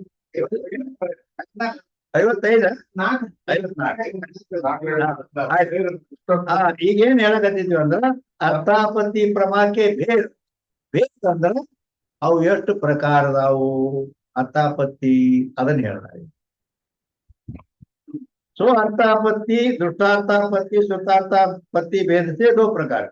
ಅಂದ್ರೆ ದೃಷ್ಟಾರ್ಥಾಪತ್ತಿ, ಶ್ರುತಾರ್ಥಾಪತ್ತಿ. ದೃಷ್ಟಾರ್ಥಾಪತ್ತಿ ಅಂದ್ರೆ ನೋಡಿ, ಶ್ರುತಾರ್ಥಾಪತ್ತಿ ಅಂದ್ರೆ ಕೇಳಿ ಹೇಗೆ ಅದನ್ನ ಹೇಳ್ತಾರೆ. जहां दृष्ट उपापाद्य की अनुपपत्ति के ध्यानते ಉಪಪಾದಕ ಕಲ್ಪನಾ ಹುವೆ ತಹ ದೃಷ್ಟಾರ್ಥಾಪತ್ತಿ ಕೈಯೇ. ಅಂದರೆ ಎಲ್ಲಿ ದೃಷ್ಟ ಉಪಪಾದ್ಯದ ಅನುಪಪತ್ತಿ ಜ್ಞಾನದಿಂದ, ಅಲ್ಲಿ ದೃಷ್ಟ ಅಂದ್ರ ಊಟಾರ ಮಾಡಿಲ್ಲ ಹೇಳ್ತಾನ, ದೇಹರ ಸ್ಥೂಲ ಐತೆ ಅನ್ನೋದು ದೃಷ್ಟ ಅಂದ್ರೆ ನೋಡ್ಯಾರ, ಅದಿಲ್ಲ. ಆದ್ರೆ ಅನ್ನ ಎಂದು ಇಲ್ಲಂದ್ರ ಅಸಂಭವ, ಈ ಸ್ಥೂಲತ್ವ ಅಸಂಭವ ಆಕತೆ. ಆದ್ದರಿಂದ ಏನ್ ಮಾಡ್ಬೇಕು? ಉಪಪಾದಕಿಗೆ ಕಲ್ಪನಾ. ಉಪಪಾದಕ ಅಂದ್ರ ಪ್ರಮಾ, ಅನ್ನದ ಕಲ್ಪನಾ ಅನ್ನೋದೇ ಪ್ರಮ ಇಲ್ಲಿ. ಅದಕ್ಕೆ ಅನ್ನದ ಕಲ್ಪನಾ ರಾತ್ರಿ ಭೋಜನ ಮಾಡ್ತಾನೆ. ಯಾವ ದಿನ ಅಂದ್ರೆ ಹಗಲಿನಲ್ಲಿ ತಿನ್ನೋದಿಲ್ಲ ಎಂದು ರಾತ್ರಿ ಮಾತ್ರ ಊಟ ಮಾಡ್ತಾನೆ ಅಂತ ಕಲ್ಪನಾ ಮಾಡುವುದು ಪ್ರಮಾಣ. ಆದ್ರಿಂದ ಇದು ದೃಷ್ಟಾರ್ಥಾಪತ್ತಿ ಅಂತ ಹೇಳಲ್ಪಡುತ್ತದೆ. जैसे दिवा भोजी स्थूल में रात्रि भोजन का ध्यान दृष्टार्थापत्ति. ದಿವಾ ಭೋಜಿ ಅಂದ್ರ ಹಗಲು ಉಣ್ಣದ. ಹಗಲು ಎಂದು ಹಗಲತ್ತಂದ್ರ ದಿನದಲ್ಲಿ ಹಗಲಿನಲ್ಲಿ ಎಂದು ಊಟ ಮಾಡಿಲ್ಲ ಅಂತಂದ್ರ ಸ್ಥೂಲತ್ವ ದಿವಾ ಅಭೋಜಿ ಸ್ಥೂಲ ಮೇ ರಾತ್ರಿ ಭೋಜನ ಕಾ ಜ್ಞಾನ ದೃಷ್ಟಾರ್ಥ. ಅಂದ್ರ ಸ್ಥೂಲ ಐತಿ ಅಂತಂದ್ರ ಅದು ರಾತ್ರಿ ಊಟ ಮಾಡ ಅಂತೇಳಿ ಅದರ ಜ್ಞಾನ ಆಗತ್ತೆ. ಇಲ್ಲಂದ್ರೆ ಅರ್ಥಾಪತ್ತಿ ಪ್ರಮಾಣ ಸುಳ್ಳಾಗತ್ತೆ. ಆದ್ರಿಂದ ಇದಕ್ಕೆ ದೃಷ್ಟಾರ್ಥಾಪತ್ತಿ ಅನ್ನುತ್ತಾರೆ. ಯಾಕಂದ್ರ ಉಪಪಾದ್ಯ ಸ್ಥೂಲತಾ ಸಾ ದುಷ್ಟ. ಆ ಉಪಪಾದ್ಯ ಅಂದ್ರ ಅನ್ನದಿಂದ ಸ್ಥೂಲತ್ವ ಸಂಪಾದನೆ ಮಾಡ್ತೈತೆ ಅಂತ. ಆದ್ದರಿಂದ ಅದು ಅಸಂಭವ ಆಕತಿ ಅಂತೇಳಿ ರಾತ್ರಿ ಊಟ ಮತ್ತು ನಾವು ಕಲ್ಪನೆ. 155ನೇ ಜಹಾ ಶ್ರುತ ಉಪಪಾದ್ಯ ಕಿ ಅನುಪಪತ್ತಿಗೆ ಧ್ಯಾನತೆ. ಎಲ್ಲಿ ಇಲ್ಲಿ ತನ ನಾವು ದೃಷ್ಟಾರ್ಥಾಪತ್ತಿ ಹೇಳಿದೀವಿ. ಇನ್ನ ಶ್ರುತಾರ್ಥಾಪತ್ತಿ ಎಲ್ಲಿ ಶ್ರುತ ಉಪಪಾದ್ಯದ ಪಾದಕಿ ಅನುಪಪತ್ತಿಗೆ ಧ್ಯಾನತೆ. ಉಪಪಾದ की कल्पना होवे ता श्रुतार्थापत्ति के. ಎಲ್ಲಿ ಶ್ರುತ ಅಂದ್ರೆ ಕೇಳಿದ್ದು ಅನುಪಪತ್ತಿ ಧ್ಯಾನ ಅಂದ್ರೆ ಅದು ಅಸಂಭವ ಆಗುವುದರಿಂದ. ಕೇಳೈತಿ ಆ ಕೇಳಿದ್ದು ಅಸಂಭವ ಆಗುವುದರಿಂದ ಉಪಪಾದಕಕ್ಕೆ ಕಲ್ಪನಾ. ಅಲ್ಲಿ ಆ ಉಪಪಾದಕ ಅಂದ್ರೆ ಅದು ಪ್ರಮಾ ಜ್ಞಾನದ ಕಲ್ಪನಾ ಅಸಂಭವ ಆಗ್ತೈತಿ. ಕಲ್ಪನಾ ಹೋವೆ ಅಂದ್ರೆ ಕಲ್ಪನಾ ಮಾಡ್ಬೇಕಾಗತ್ತೆ. ಶ್ರುತಾರ್ಥಾಪತ್ತಿಗೆ ಅಂತ ಉದಾಹರಣೆ ಕೊಡ್ತಾರೆ ತಿಳಿತದ. ಗೃಹೇ ಅಸದ್ದೇವದತ್ತೋ ಜೀವತಿ. ಉದಾಹರಣೆ ಏನ್ ಕೊಟ್ರು? ಗೃಹೇ ಸಪ್ತಮಿ ಅಂದ್ರ ಮನೆಯಲ್ಲಿ. ಅಸದ್ದೇವದತ್ತೋ ಜೀವತಿ ಅಂದರೆ ಯಾವ ವಾಕ್ಯಕ್ಕೂ ಸುನ್ಕೆ गृह से बाहर देश में देवदत्त की कल्पना विना गृह में असत देवदत्त का जीवन बनेನೆ. ಅಂದ್ರೇನು? ಈಗ ಒಬ್ಬ ಹೇಳ್ದ, ಏನ್ ಹೇಳ್ದ? ದೇವದತ್ತ ಮನೆಯಲ್ಲಿರ ಇಲ್ಲ, ಆದ್ರ ಜೀವಂತಿದ್ದಾನೆ. ಮನೆ ಆಗನೇ ಇಲ್ಲ. ಮತ್ ಜೀವಂತ ಇರೋದು ಸಂಭವಿಸಬೇಕಾದರೆ ಮನೆಯಾಗಿಲ್ಲ. ಇಲ್ಲ ಅಂದ್ರೆ ಎಲ್ಲಿ ಇಲ್ಲ ಅಂತ ಬೇಕಾದ್ರೆ ಜೀವಂತಿದ್ದಾನೆ ಅನ್ನೋ ಮಾತು ಸಂಭವಿಸ್ಬೇಕಾದ್ರೆ ಮನೆ ಹೊರಗೆ ಎಲ್ಲಿಯಾದ್ರೂ ಇದ್ದಾನೆ ಅಂತ ಈಗ.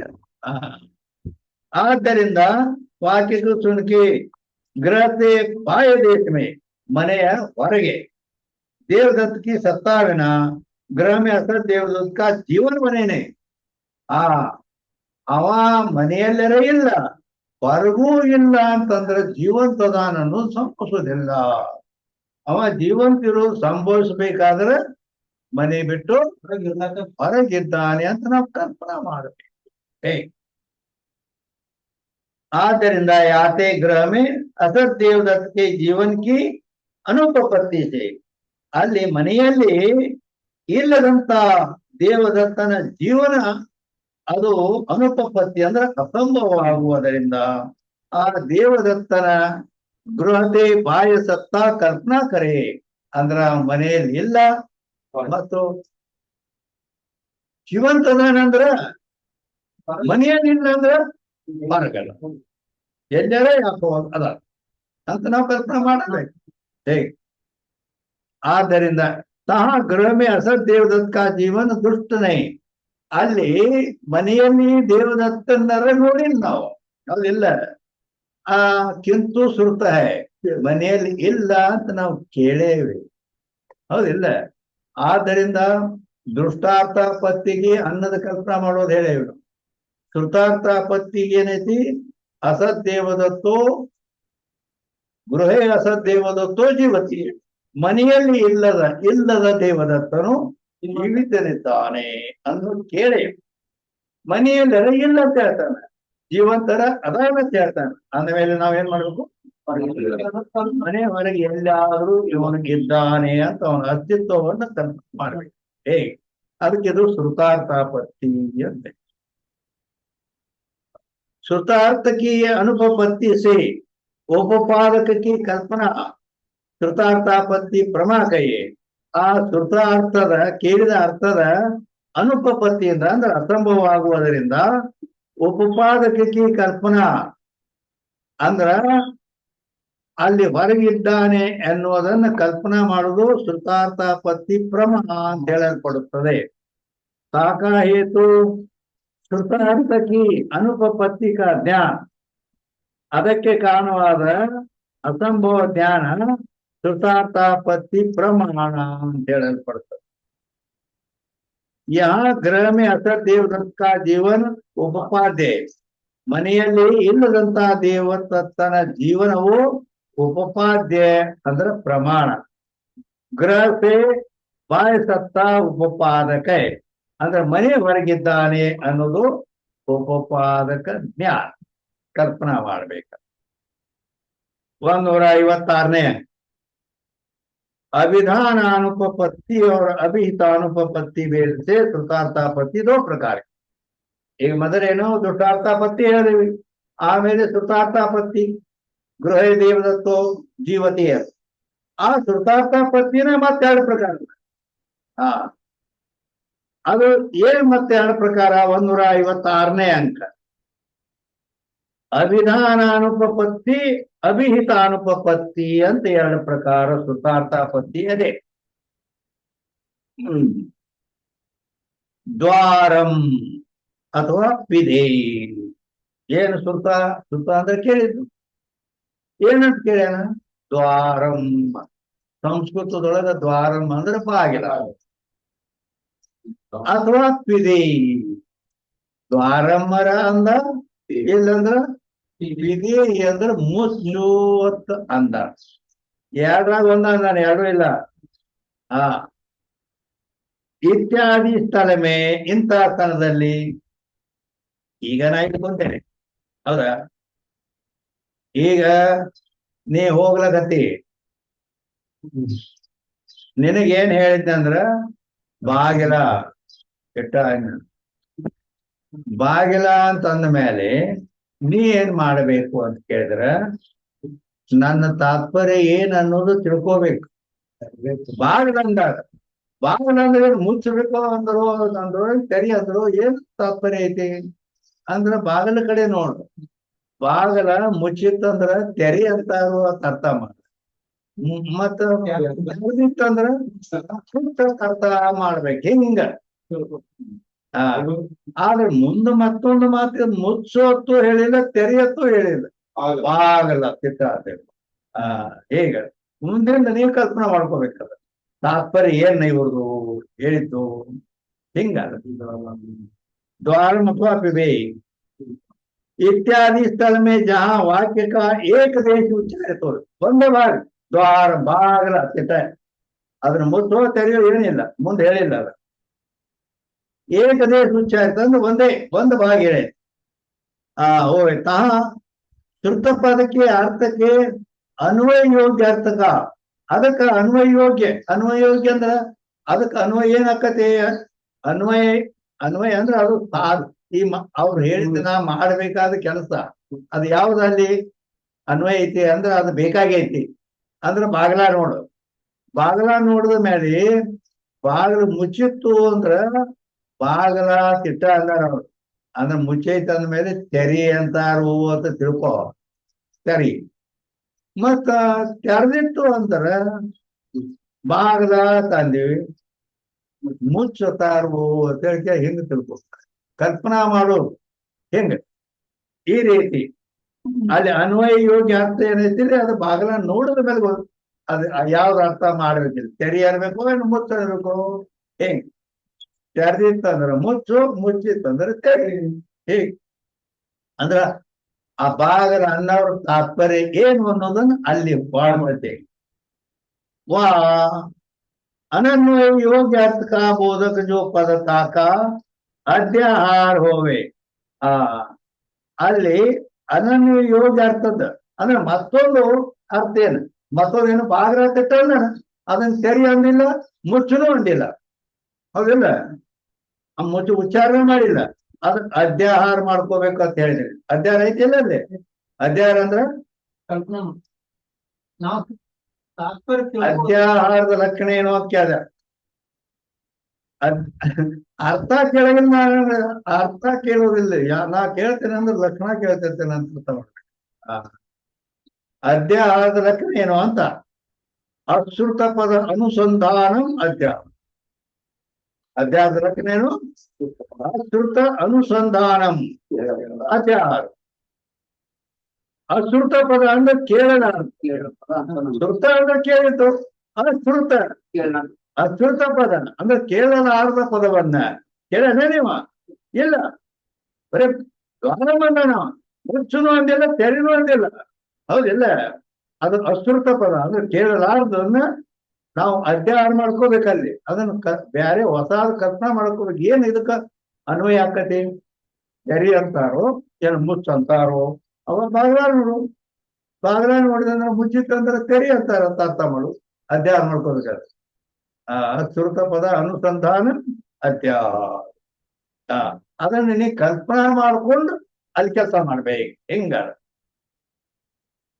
अध्यारोवे तो अर्थ के व पद के अध्याहार का ज्ञान अन्य प्रमाण से संभव नहीं ಇಲ್ಲಿ ಬ್ಯಾರೆ ಪ್ರತ್ಯಕ್ಷ ಅನುಮಾನ ಶಬ್ದ ಉಪಮಾನ ಈ ಯಾವ ಪ್ರಮಾಣದಿಂದನೂ ಅರ್ಥ ಸಂಭವಿಸಂಗಿಲ್ಲ ಆದ್ದರಿಂದ ಇಲ್ಲಿ ಒಂದ ಮಾತ್ರ ಹೇಳ್ಯಾನು ಮತ್ತೊಂದು ಹೇಳಿಲ್ಲ ಅದಕ್ಕ ಮತ್ತೆ ಅದನ್ನ ಏನ್ ಕಲ್ಪನಾ ಮಾಡಬೇಕು ಅಂತ ಹೇಳಿ ಹಿಂಗ ತನ್ನ ಅದನ್ನ ಉಳಿದು ಮುಚ್ಚು ಅಥವಾ ತೆರಿ ಅನ್ನೋದು ತಾ ಕಲ್ಪನಾ ಮಾಡ್ಕೋಬೇಕಾಗ್ತದೆ ಇದು ಅರ್ಥಾಪತ್ತಿ ಪ್ರಮಾಣವನ್ನು ಬಿಟ್ಟು ಬೇರೆ ಪ್ರಮಾಣದಿಂದ ಈ ಜ್ಞಾನ ಸಂಭವಿಸಂಗಿಲ್ಲ ಹೆಂಗ್ ಆದ್ರಿಂದ ಅಲ್ಲಿ ಅಧ್ಯಾಹಾರ ಜ್ಞಾನ ಅನ್ಯ ಪ್ರಮಾಣತೆ ಸಂಭವೇನೆ ಬೇರೆ ಪ್ರಮಾಣದಿಂದ ಇದು ಸಂಭವಿಸಂಗಿಲ್ಲ ಅರ್ಥಾಪತ್ತಿ ಪ್ರಮಾಣತೆ ಹೋವೆ ಅರ್ಥಾಪತ್ತಿ ಪ್ರಮಾಣದಿಂದಲೇ ಸಂಭವಿಸುತ್ತದೆ ಯಹ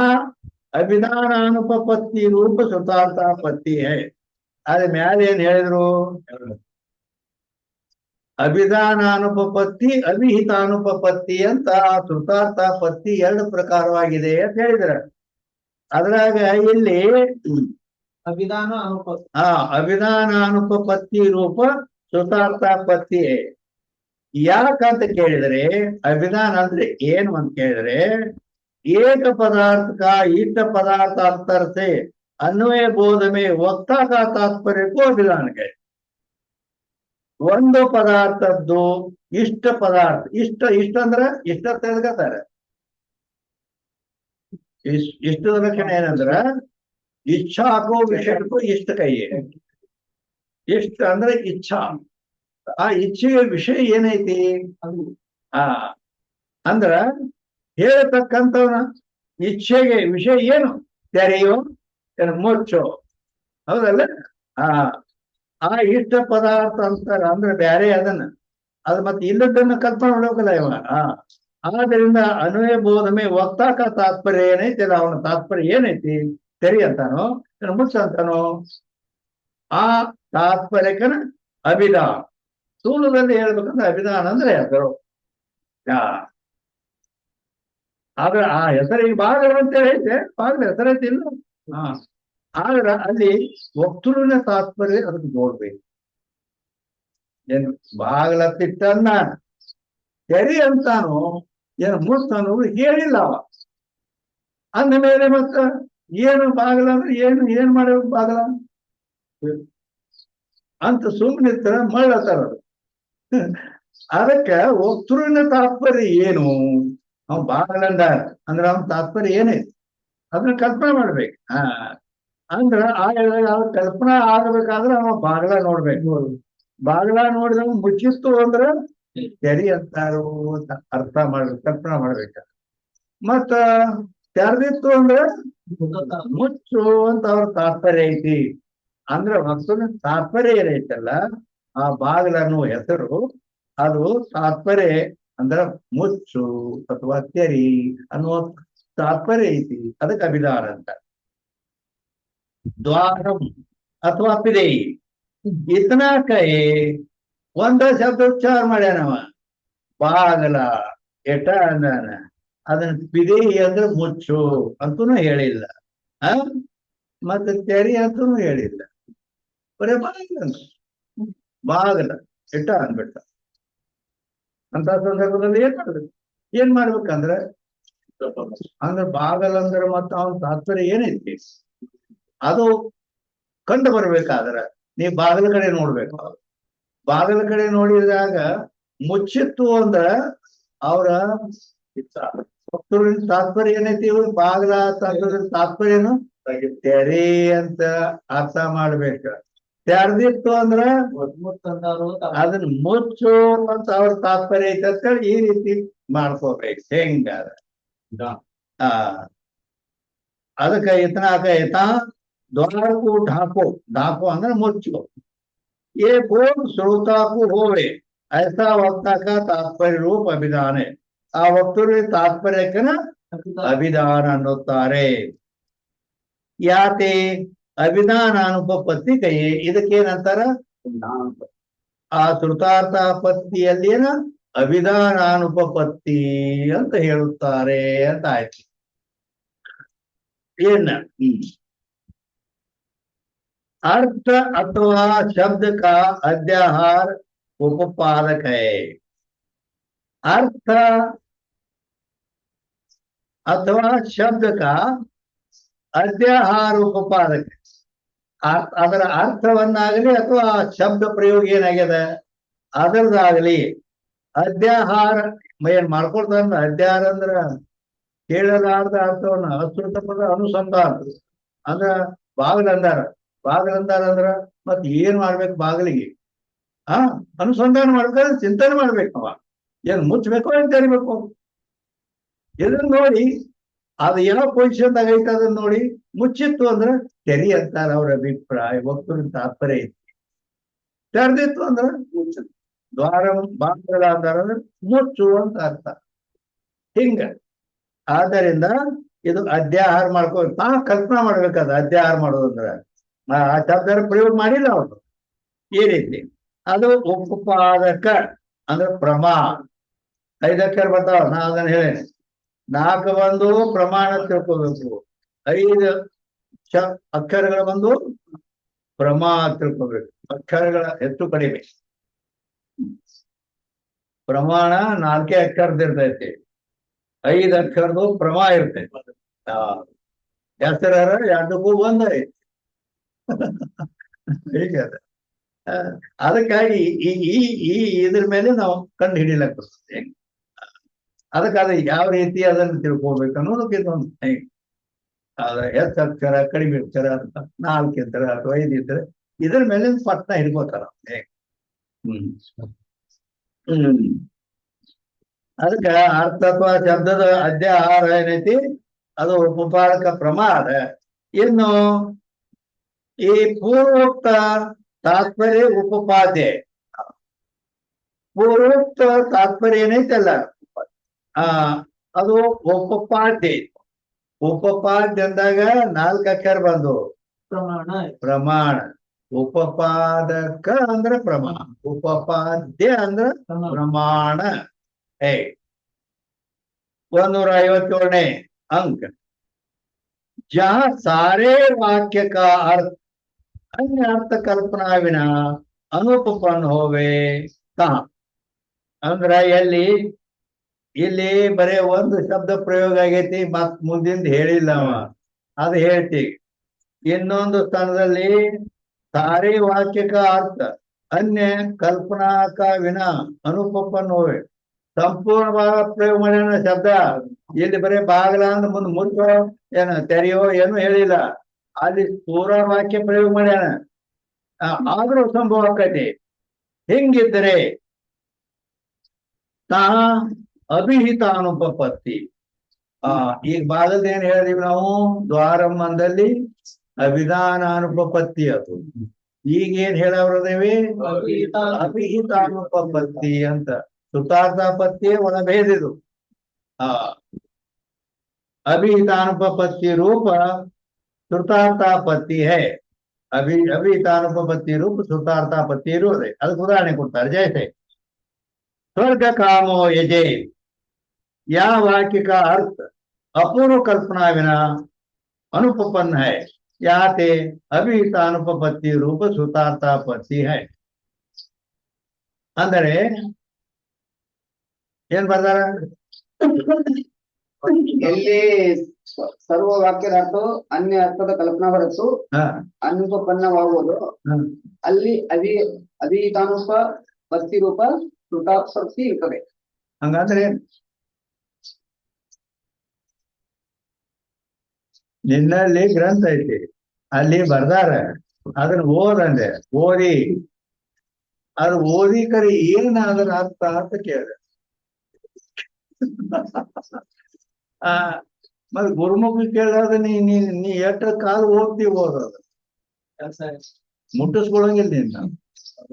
ಅದಕ್ಕ ಆಚಾರ್ಯವಾನ ಪುರುಷೋ ವೇದ ಸಾಮವೇದದಲ್ಲಿ ಹೇಳಿದ 6ನೇ ಅಧ್ಯಾಯದಲ್ಲಿ ಗುರುಮುಖದಿಂದನೇ ಶಾಸ್ತ್ರ ಗ್ರಂಥಗಳನ್ನು ಕೇಳಬೇಕು. ಇಲ್ಲಾಂದ್ರೆ ಅಲ್ಲಿ ಏನ್ ಓದೇ 2 ಸಲ ಓದ್ತೀವೋ ಅರ್ಥನೇ ಆಗೋದಿಲ್ಲ. ಏನ್ರ ಅರ್ಥ ಆಗತ್ತಾನೆ. ಅಂದರೆ ಇಲ್ಲಿ ಏನ್ ಹೇಳಿದ್ರು ಅವರು, ಅದ ಅಭಿಹಿತಾನುಪಪತ್ತಿ ಸುತಾರ್ಥಪತ್ತಿ. ಅದಕ್ಕೆ ಉದಾಹರಣೆ ಸ್ವರ್ಗ ಕಾಮೋ ಯಜೆ, ಅದು ವೇದ ಮಂತ್ರ ಐತಿ. ಅದು ಸ್ವರ್ಗ ಕಾಮೋ ಯಜೇತ್ ಅಂತೇಳಿ ಅಲ್ಲಿ ಸ್ವರ್ಗದ ಅಪೇಕ್ಷೆ ಉಳ್ಳವನು. ಯಜೇತ್ ಅಂದ್ರೆ ಯಜ್ಞ ಮಾಡ್ಬೇಕು. ಜ್ಯೋತಿಷ್ಠೋಮೇನ ಸ್ವರ್ಗ ಕಾಮೋ ಯಜೇತ್ ಅಂತನೂ ಇನ್ನೊಂದು ವೇದ ಮಂತ್ರ ಐತಿ. ಜ್ಯೋತಿಷ್ಠೋಮೇನ ಸ್ವರ್ಗ ಕಾಮೋ ಯಜೇತ್ ಅಂದ್ರೆ ನಿನಗ ಸತ್ತ ಮೇಲೆ ಸ್ವರ್ಗ ಪ್ರಾಪ್ತಿ ಆಗ್ಬೇಕಾದ್ರೆ ಆಸೆ ಇರ್ತದೆ ಎಲ್ಲರಿಗೆ, ಲೌಕಿಕರಿಗೆ ಸ್ವರ್ಗ ಪ್ರಾಪ್ತಿ ಆಗ್ಬೇಕು ಕಮ್ಸೆ ಕಮ್. ಇದಕ್ಕೆ ನರಕಕ್ಕೆ ಹೋದ್ವಿ ಅಂದ್ರೆ ಹೆಂಗ ಅಂತೇಳಿ ಆ ಆಸೆ ಇತ್ತಂದ್ರ ಅವನಿಗೆ ವೇದ ಏನ್ ಮಾಡ್ತದ? ಜ್ಯೋತಿಷ್ಠೋಮೇನ ಸ್ವರ್ಗ ಕಾಮೋ ಯಜೆ. ಜ್ಯೋತಿಷ್ಠೋಮ್ ಅನ್ನೋ ಯಜ್ಞ ಐತಿ, ಯಜ್ಞದ ಹೆಸರು ಅದು. ಅದನ್ನ ಸ್ವರ್ಗ ಕಾಮ ಅಂದ್ರೆ ಸ್ವರ್ಗ, ನಾಳೆ ಸತ್ತ ಮೇಲೆ ನಾ ಸ್ವರ್ಗಕ್ಕೆ ಹೋಗ್ಬೇಕು ಅನ್ನೋ ಕಾಮ ಅಂದ್ರೆ ಇಚ್ಛಾ ಉಳ್ಳವ. ಆ ಜ್ಯೋತಿಷ್ಠೋಮ ಯಾಗವನ್ನು ಮಾಡ್ಬೇಕು ಅಂದ್ರೆ ಅವ ಸತ್ತ ಮೇಲೆ ಸ್ವರ್ಗಕ್ಕೆ ಹೋಗ. ಅದೇನ ಅರ್ಥ ಇದೆ ತಿಳಿತಲ್ಲ, ಗೊತ್ತಾಗ್ತದೆ. ಯಾ वाक्य का अर्थ अपूर्व कल्पना बिना अनुपपन्न है, याते अभिहितानुपपत्ति रूप श्रुतार्थपत्ति. ಅಪೂರ್ವ ಕಲ್ಪನಾ ವಿನ ಅನುಪಪನ್ನೆ, ಅಪೂರ್ವ ಕಲ್ಪನಾ ಇಲ್ಲದೆ ಅದು ಅಸಂಭವವಾಗುವುದು ಅಂತ ಹೇಳ್ಯಾರ. ಐತೆ ಇಲ್ಲ ಹಂಗ? ಹಂಗಂದ್ರೆ ಏನ? ನಿಮಗೆ ಎಲ್ಲಿ ತಿಳಿಯಂಗಿಲ್ಲ ಅದನ್ನ ನಾನು ಮೊದಲ ತಿಳಿದಿರ್ತದೆ. ನಿಮ್ ಕೈಯ ಪುಸ್ತಕ ಐತಿ, ಬರ್ದಾರು, ನೀವು ಓದಿರಿ. ಹಂಗಂದ್ರೆ ಯಾರಿ ಮತ್ತೆ ಅದ ಗೊತ್ತಿಲ್ಲ ಅಂದ್ರೆ ಮಾಡವ ಏನಾದ್ರು ಮುಂದೆ. ಹೌದು ಇಲ್ಲ ಅಂದ್ರೆ ಅರ್ಥ ಹಿಂಗೈತದು. ಈಗ ಶ್ರುತಿ ಏನ್ ಹೇಳ್ತು? ಜ್ಯೋತಿಷ್ಠೋಮೇನ ಸ್ವರ್ಗ ಕಾಮ ಯಜೆ. ಸ್ವರ್ಗಕ್ಕ ನಾ ಸತ್ತ ಮೇಲೆ ಸ್ವರ್ಗಕ್ಕೆ ಹೋಗ್ಬೇಕಂತ ಕಾಮನ ಅಂದ್ರ ಇಚ್ಛಾ ಉಳ್ಳವನು ಜ್ಯೋತಿಷ್ಠೋಮ್ ಯಜ್ಞ ಮಾಡಬೇಕು. ಯಜ್ಞ ಹೋಮ ಅಂತಾರಲ್ಲ, ಹೋಮ ಅಂದ್ರೆ ಯಜ್ಞ ಅಂದ್ರೆ ಒಂದೇ. ಅವು ಮಂತ್ರ ಅಂತಾರ. ಮಂತ್ರ ಓಂ ಇಂದ್ರಾಯ ಸ್ವಾಹ ಅಂತಿಮ ಅಂತ ಇರ್ತಾರ. ಆ ಯಜಮಾನ ಏನಿರ್ತಾನ? ಯಜಮಾನ ಅಂದ್ರೆ ಅಲ್ಲಿ ಕುಂತು ಅಗ್ನಿಯಲ್ಲಿ ಹಾಕಾವ್. ಅವ್ ಯಜಮಾನ ಅಥವಾ ಯಜಮಾನ ಸ್ತ್ರೀ, ಹಿಂಗೆ ಗಂಡ ಹೆಂಡತಿ ಕೂತಿರ್ತಾರೆ. ಹೆಂಗಾಗಿ ಅವ್ರು ಏನ್ ಮಾಡ್ತಾರೆ? ಅಥವಾ ಒಬ್ಬ ಎದುರು ಯಜಮಾನ ಇರ್ತಾರೆ. ಅವನ ರೂಲ್ಸ್ ಏನೈತೆ ಅಂದ್ರ ಯಜ್ಞ ಮಾಡುವಲ್ಲಿ ರೂಲ್ಸ್ ಐತೆ. ಅವ ಪುರೋಹಿತ ಏನದಾನಲ್ಲ, ಮಂತ್ರ ಉಚ್ಚಾರ ಮಾಡೋ ಬ್ರಾಹ್ಮಣ, ಓಂ ಇಂದ್ರಾಯ ಸ್ವಾಹ ಅಂತಾರ. ಸ್ವಾಹ ಅಂದ ಕೂಡಲೇನ ಆ ಶಾಸ್ತ್ರ ಏನ್ ಹೇಳ್ತತಿ, ಇವು ಸ್ವಾಹ ಅಂತ ಮಂತ್ರ ಪ್ರಯೋಗ ಮಾಡಿದ ಕೂಡಲೇ ಅಗ್ನಿ ನಾಲ್ಗಿ ಚಾಸ್ತತೆ. ಆ ಬೆಂಕಿ ಅಗ್ನಿ ನಾಲಿಗೆ ಚಾಸ್ತತೆ. ನಾಲಿಗೆ ಚಾಚದ ಕೂಡಲೇನ ಸ್ವಾಹ ಅಂದ ಕೂಡಲೇ ಇವ ಆ ಬೆಂಕಿಯಲ್ಲಿ ಪುರೋಡಾಸಗಳೇನದಾವಲ್ಲ ಅಲ್ಲಿ ಧಾನ್ಯಗಳಿರ್ತಾವ ನೋಡಿರಿಲ್ಲ. ಅದಕ್ಕೆ ಇಂತಾದ ಕಟ್ಟಿಗೆ ಬೇಕು, ಇಂತಹ ಧಾನ್ಯಗಳೇ ಬೇಕು, ಇಂತಾದ ಆಕಳ ತುಪ್ಪನೇ ಬೇಕು, ಹಿಂಗೆಲ್ಲನೇ ಬರವ. ಆ ಅಗ್ನಿ ಉರಿಲಕತ್ತದ ಬೆಂಕಿ, ಅದರಲ್ಲಿ ಇಂದ್ರಾಯ ಸ್ವಾಹ ಅಂದ. ಸ್ವಾಹ ಅಂದ್ಕೂಡೇನ ಹೆಂಗ ಬೆಂಕಿ ನಾಲ್ಗಿ ತೆಗೆದೈತಿ ಮುಂದ. ಆ ಎಳೆ ದಡಗನ ಇವು ಕೈಯಾಂಡ ಬಿಡಬೇಕಾಗತ್ತೆ. ಅಂದ್ರ ಅದು ಏನ್ ಮಾಡ್ತೈತಿ, ಆ ಇಂದ್ರ ದೇವನಿಗೆ ಮುಟ್ಟಿಸ್ತೈತಿ. ಹೆಂಗ್ ಅದು ಮುಟ್ಸುವಾಗ ಹಿಂಗ ತಗೊಂಡು ಇಲ್ಲ, ಅದು ಮುಟ್ಟಂಗಿಲ್ಲ. ಮತ್ತ ಹೆಂಗ ಜಪ ಮಾಡಬೇಕಾದ್ರೆ ಒಂದು ರೂಲ್ಸ್ ಐತಿ.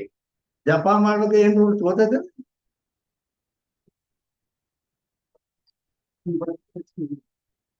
ಅಂದ್ರೆ ರೂಲ್ಸ್ ಇದೆ. ಇದು ತೋರ್ ಬೆರಳ್ತಾರೆ. ಇದಕ್ಕೆ ತೋರ್ ಬೆರಳು ಏನೈತಲ್ಲ, ಇದನ್ನ ಕೂಡಿಸಬಾರ್ದು, ಅಲ್ಲಿ ಇದಕ್ಕೆ ಟಚ್ ಮಾಡಬಾರ್ದು. ಇದನ್ನ ಮ್ಯಾಲೆ ಇದರಿಂದ ಹಿಂಗ ಮಣಿ ಎಣಸ್ತೀನಿ. ಇದನ್ನ ಹಚ್ಚಬೇಡ ಅಂತ ಹಿಂಗ ರೂಲ್ಸ್ ಜಪದಲ್ಲಿ ಐತಿ. ಹೋಮ್ ಇಲ್ಲೇನ್ ಬಂದೋಗಲ್ಲ, ಯಜ್ಞೆ ಮಾಡುವ ಕಾಲದಲ್ಲಿ ಇದನ್ನ ತಗೊಳ್ಳೋದಿಲ್ಲ. ಈ 3 ಬೆರಳು ತಗೋತೈತೆ.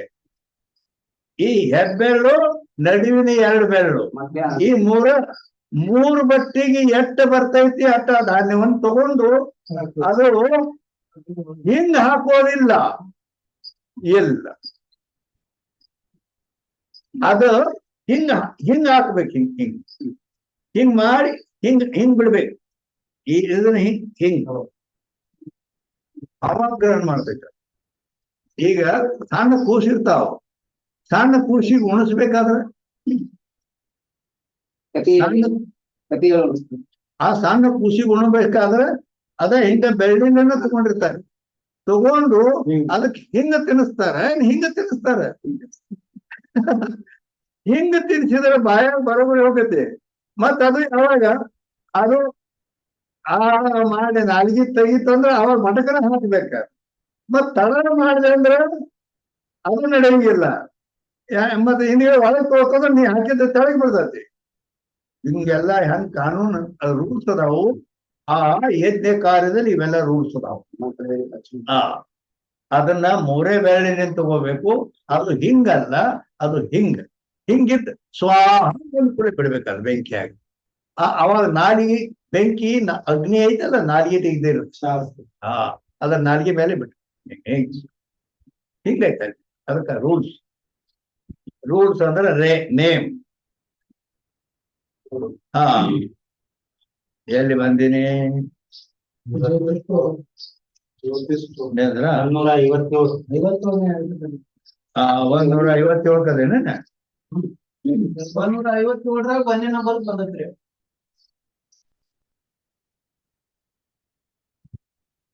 ಏ 157ನೇ 57 ಸರ್ ವರ್ಗ ಕಾಮು ಇದೆ. ಅದಕ್ಕ ಉದಾಹರಣೆಯಲ್ಲಿ ಹೇಳ್ತಲ್ಲ, ಅದು ಸ್ವರ್ಗ ಕಾಮ ಯಜೇತ ಅಂತೇಳಿ. ಹೌದಿಲ್ಲ? ಅದು ಸ್ವರ್ಗ ಕಾಮ ಯಜೇತ ಅಂದ್ರ ಅದನ್ನ ಯಾರು ಸ್ವರ್ಗದ ಅಪೇಕ್ಷೆ ಉಳ್ಳವರು ಯಜೇತ್ ಅಂದ್ರೆ ಯಜ್ಞೆ ಮಾಡ್ರಿ ಅಂತ ಹೇಳ್ಯಾರ. ಈ ವಾಕ್ಯದ ಅರ್ಥ ಅಪೂರ್ವ ಕಲ್ಪನಾ ವಿನ ಅನುಪಪನ್ನ. ಅಂದ್ರ ಈ ಅಪೂರ್ವವನ್ನು ಕಲ್ಪನಾ ಮಾಡಲಾರ್ದೆ ಇದು ಅನುಪಪನ್ನ ಅಂದ್ರೆ ಅಸಂಭವವಾಗುತ್ತದೆ ಅಂತೇಳಿ. ಹಿಂಗಂದ್ರೇನು? ನಿಮ್ಮ ಹಂಗಾರೆ ಬರ್ದಾರಿಲ್ಲ? ಹಂಗ ಬರ್ದಾರ ಅಂದ್ರೆ ಏನದ್ರ ಅರ್ಥ?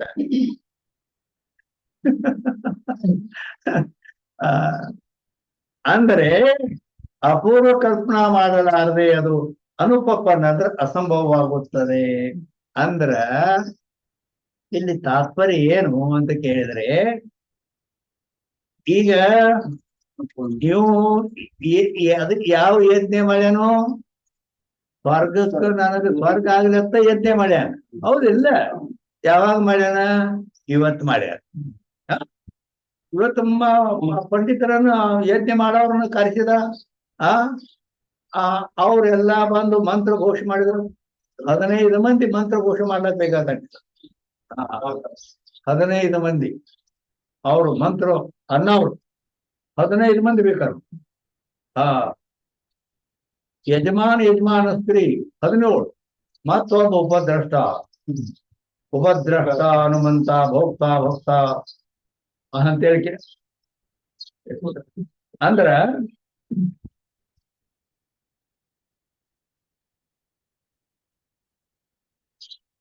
ಅಂದ್ರ ಈ ರೀತಿ ಅಲ್ಲಿ ಯಜ್ಞ ನಡಿದೆ. ಅವರು ಮಂತ್ರ ಅಂತಾರ, ಮಂತ್ರ ಅಂದು ಸ್ವಾಹ ಅಂತಾರ. ಅವಾಗ ಇವ್ರು ಯಜ್ಞ ಯಾರು ಮಾಡಕತ್ತಾರಲ್ಲ ಅವ ಅದನ್ನ ಕೈಯಂದ್ ಬಿಡ್ಬೇಕಾದ್ರೆ ಸ್ವಾಹ ಅಂದ್ಕೊಂಡೆ ಬಿಡ್ಬೇಕು. ತಡನು ಮಾಡಬಾರ್ದು, ಮೊದಲನ್ನು ಹಾಕಬಾರ್ದು. ಎಲ್ಲಂದ್ರ ಭಯ ಬೆಳಗ್ಗೆ ಹಿಂಗ ನೇಮ ಐತೆ. ಆಯ್ತು, ಕರೆ ಅದು ಇವಂಗ ನಾ ಸತ್ತ ಮ್ಯಾಲೆ ನನಗೆ ಸ್ವರ್ಗ ಆಗಲಿ ಅಂತ ಯಜ್ಞೆ ಮಾಡ್ಯಾನ. ಈಗ ಹೌದಲ್ಲ, ಇವತ್ತು ಮಾಡ್ಯಾರ. ಮಾಡಿ ಮುಗಿತಲ್ಲ, ಚಂದ ಆದ್ಮೇಲೆ ಎಲ್ಲ ಬೆಂಕಿನೂ ಆರಿ ಹೋಯ್ತ, ಮತ್ತೆ ಎಲ್ಲ ಯಜ್ಞ ಕಾರ್ಯನು ಮುಗದದ, ಹೌದಿಲ್ಲ? ಮತ್ ಸ್ವರ್ಗ ಏನ ಈಗ ಹೆಂಗ ಆಗ್ಬೇಕು? ಇನ್ನ ಜೀವಂತದ ನೀವು. ಸ್ವರ್ಗ ಮೊದಲೇ ಆಕತೆ, ಏನ್ ಸತ್ತ ಮೇಲೆ ಆಕತ್ತು? ಸತ್ತ ಮೇಲೆ ಮತ್ ಈಗ ಸತ್ತಿನಿವ ಇನ್ನ 10 ವರ್ಷ ಜೀವಂತ ಇದಾನ. 10, 20 ಎಷ್ಟೋ ಇದರ ಯಜ್ಞೆ ಮಾಡಿದ್ದು ಬೆಂಕಿನೂ ಆರಿ ಹೋಗೈತಿ. ಯಜ್ಞೆ ಮಾಡಕ್ಕಾರ ಹಾಳಾಗಿ ಹೋಗೈತಿ. ಅದಕ್ಕೆ ಕಾರಣ ಏನು? ಆ ಯಜ್ಞನ ಕಾರಣ ಐತಿಲ್ಲ ಸ್ವರ್ಗಕ್ಕೆ ಹೋಗ್ಲಕ್ಕ. ಅದರ ಮತ್ತ ನಾಶ ಆಗಿ ಹೋಗೈತಿ. ಮತ್ ಇವ್ಗ ಸ್ವರ್ಗ ಹೆಂಗ ಪ್ರಾಪ್ತಿ ಆಗೋದು? ಇಲ್ಲಿ ಮೊದಲು ಮಾತೈತಿ. ಆ ಮಾತು ಅದು ಶಾಸ್ತ್ರೀಯ ಶಬ್ದ ಪ್ರಯೋಗ ಮಾಡ್ಯಾರ ಅವರು. ಏನತ್ತ? ಸ್ವರ್ಗ ಕಾಮ ವಿಜಿತ ವಾಕ್ಯಕ ಅಪೂರ್ವ ಕಲ್ಪನಾ ವಿನ ಅನುಪನ್ನ. ಅಪೂರ್ವವನ್ನು ನೀವು ಕಲ್ಪನಾ ಮಾಡಲಾರ್ದೆ ಇದು ಅನುಪನ್ನ ಅಂದ್ರ ಅಸಂಭವವಾಗುತ್ತದೆ. ಹಿಂಗಂದ್ರೆ ಏನು ಅಂದ್ರ ಯಜ್ಞರ ನಾಶ ಆಗಿ ಹೋಗ್ಬಿಟ್ಟದೆ. ಅದು ಮಾಡಿ 10-20 ವರ್ಷ ಆಗ್ಯದ. ಅದಕ್ಕೆ ಸ್ವರ್ಗದ ವೈಯೋಗ ಅದ, ಆದ್ರೆ ಅದ್ರ ಇಲ್ಲ, ನಾಶ ಆಗಿ ಹೋಗೈತಿ. ಮತ್ ನೀವು ಸ್ವರ್ಗಕ್ಕೆ ಹೆಂಗ್ ಹೋಗೋ? ಹಿಂಗ ಅದು ಅನುಪನ್ನವೇ ಅಸಂಭವವಾಗುತ್ತದೆ. ಆಗ ನಾಶ ಆಗಿ ಹೋಗೈತಿ, ಅದು ಸಂಭವಿಸಂಗಿಲ್ಲ. ಮತ್ತಿನ್ನು ಹೆಂಗ್ ಮಾಡ್ಬೇಕು?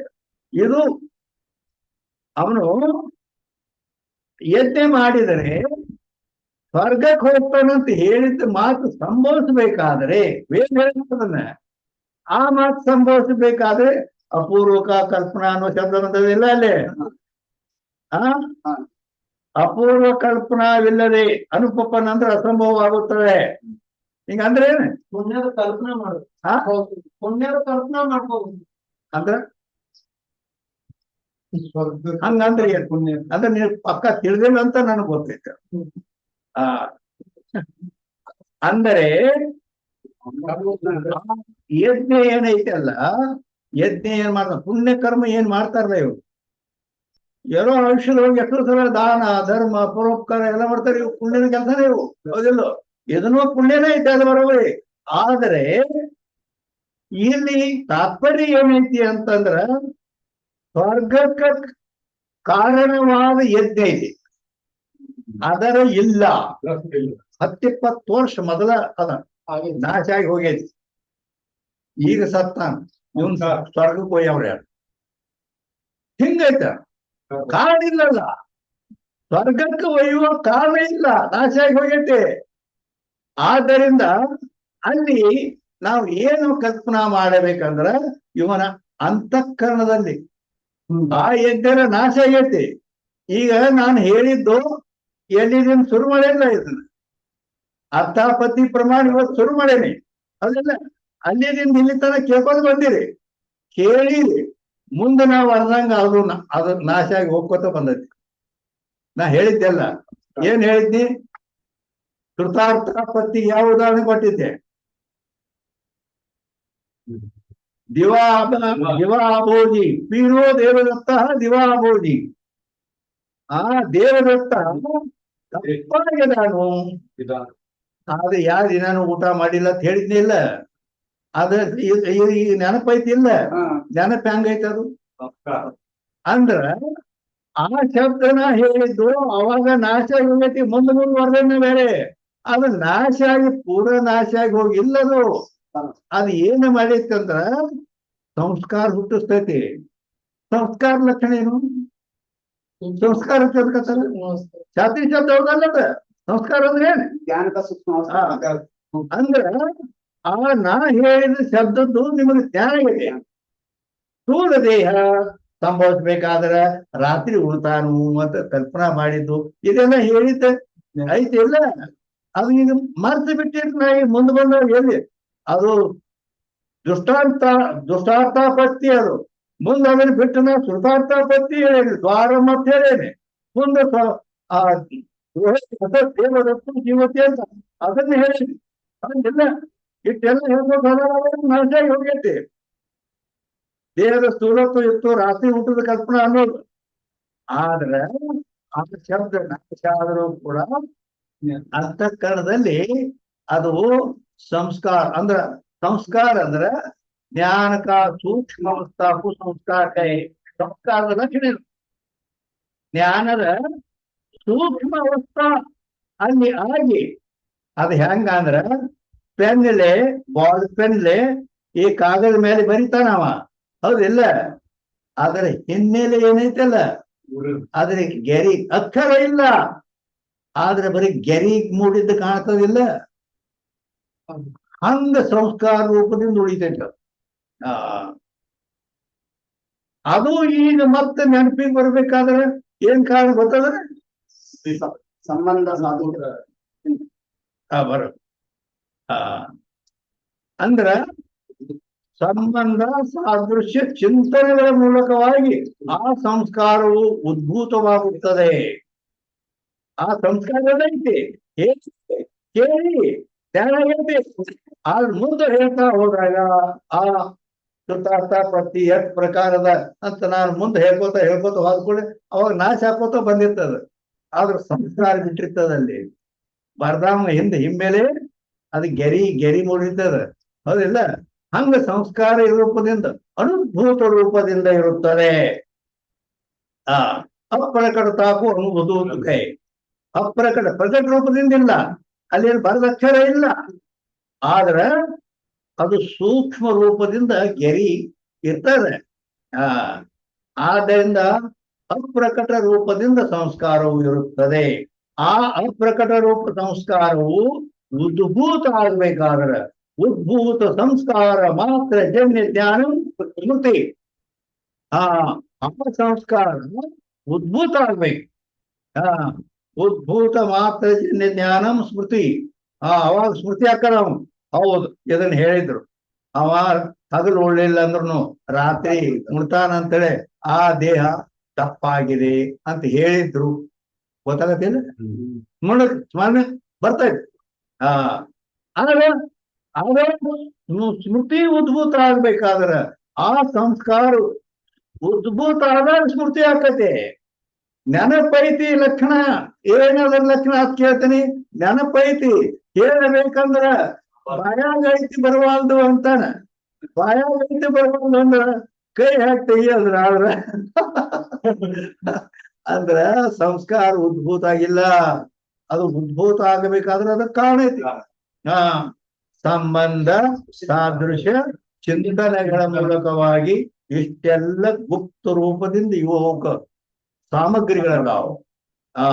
ಹೇಳ್ತಾನೆ ಆ ರೀತಿ ಅಲ್ಲಿ ಸಂಬಂಧದಿಂದನು ಅಂದ್ರ ಅಲ್ಲಿ ಈಗ ಚಿದಾನಂದ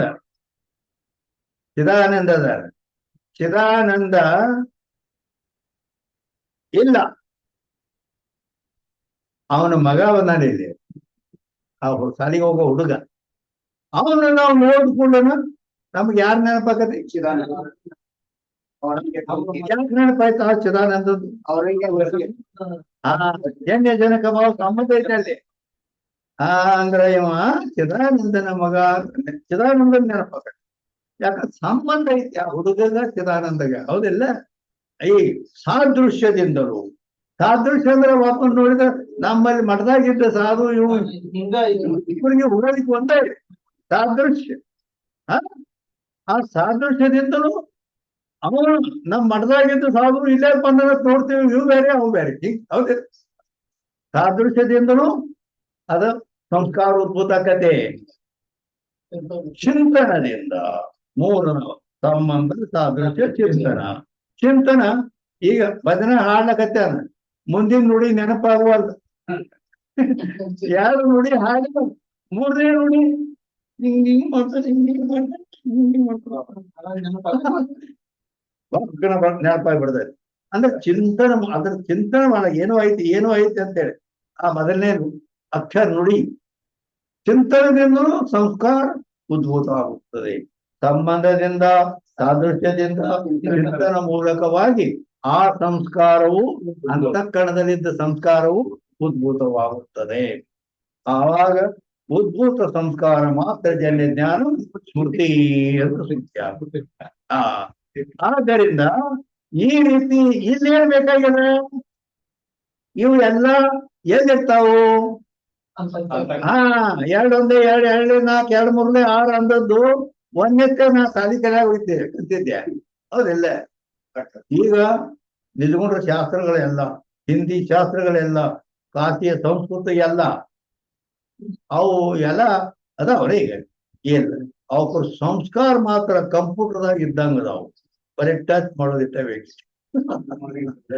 ತಿಳಿತಾರೆ ಸಂಸ್ಕಾರ, ಆ ಸಂಸ್ಕಾರ ಈ ರೀತಿ ಮನುಷ್ಯನಲ್ಲಿ ಇರ್ತಾವ. ಆದ್ರಿಂದ ಇವ 20 ವರ್ಷ ಮೊದಲು ಈ ಸ್ವರ್ಗ ಕಾಮದ ಕಾಮನೆಯಿಂದ ಯತ್ನೆ ಮಾಡ್ಯಾನ. ಇದುವರೆಗೆ ಹೋಗ್ಬಿಟ್ಟೈತಿ, ಯಜ್ಞ ಕಾರ್ಯ ನಾಶ ಆಗಿ ಹೋಗ್ಬಿಟ್ಟೈತಿ. ಆದರೂ ಹೆಂಗ ಒಂದೇ, ಎರಡು ನಾಲ್ಕು, ಎರಡು ಮೂರನೇ, ಆರು, ಇವು ಏನದಾವಲ್ಲ ಬಗ್ಗಿ ಅವಾಗಲಿ, ಯಾವುದೇ ಶಾಸ್ತ್ರದ ಲಕ್ಷಣಗಳಾಗಲಿ ಇವು ಕೇಳಿದ್ದು ಸಂಸ್ಕಾರ ಇರ್ತವೆ. ಅದಕ್ಕ ಆ ಸಂಸ್ಕಾರದಂತೆ ಈ ಯಜ್ಞ ಕಾರ್ಯ ನಾಶ ಆಗಿ ಹೋದ್ರು ಆರೋ ಅವನು ಸ್ವರ್ಗಕ್ಕೆ ಒಯ್ಯಂಗಿಲ್ಲ. ಆದ್ದರಿಂದ ಏನಾಗ್ತದೆ?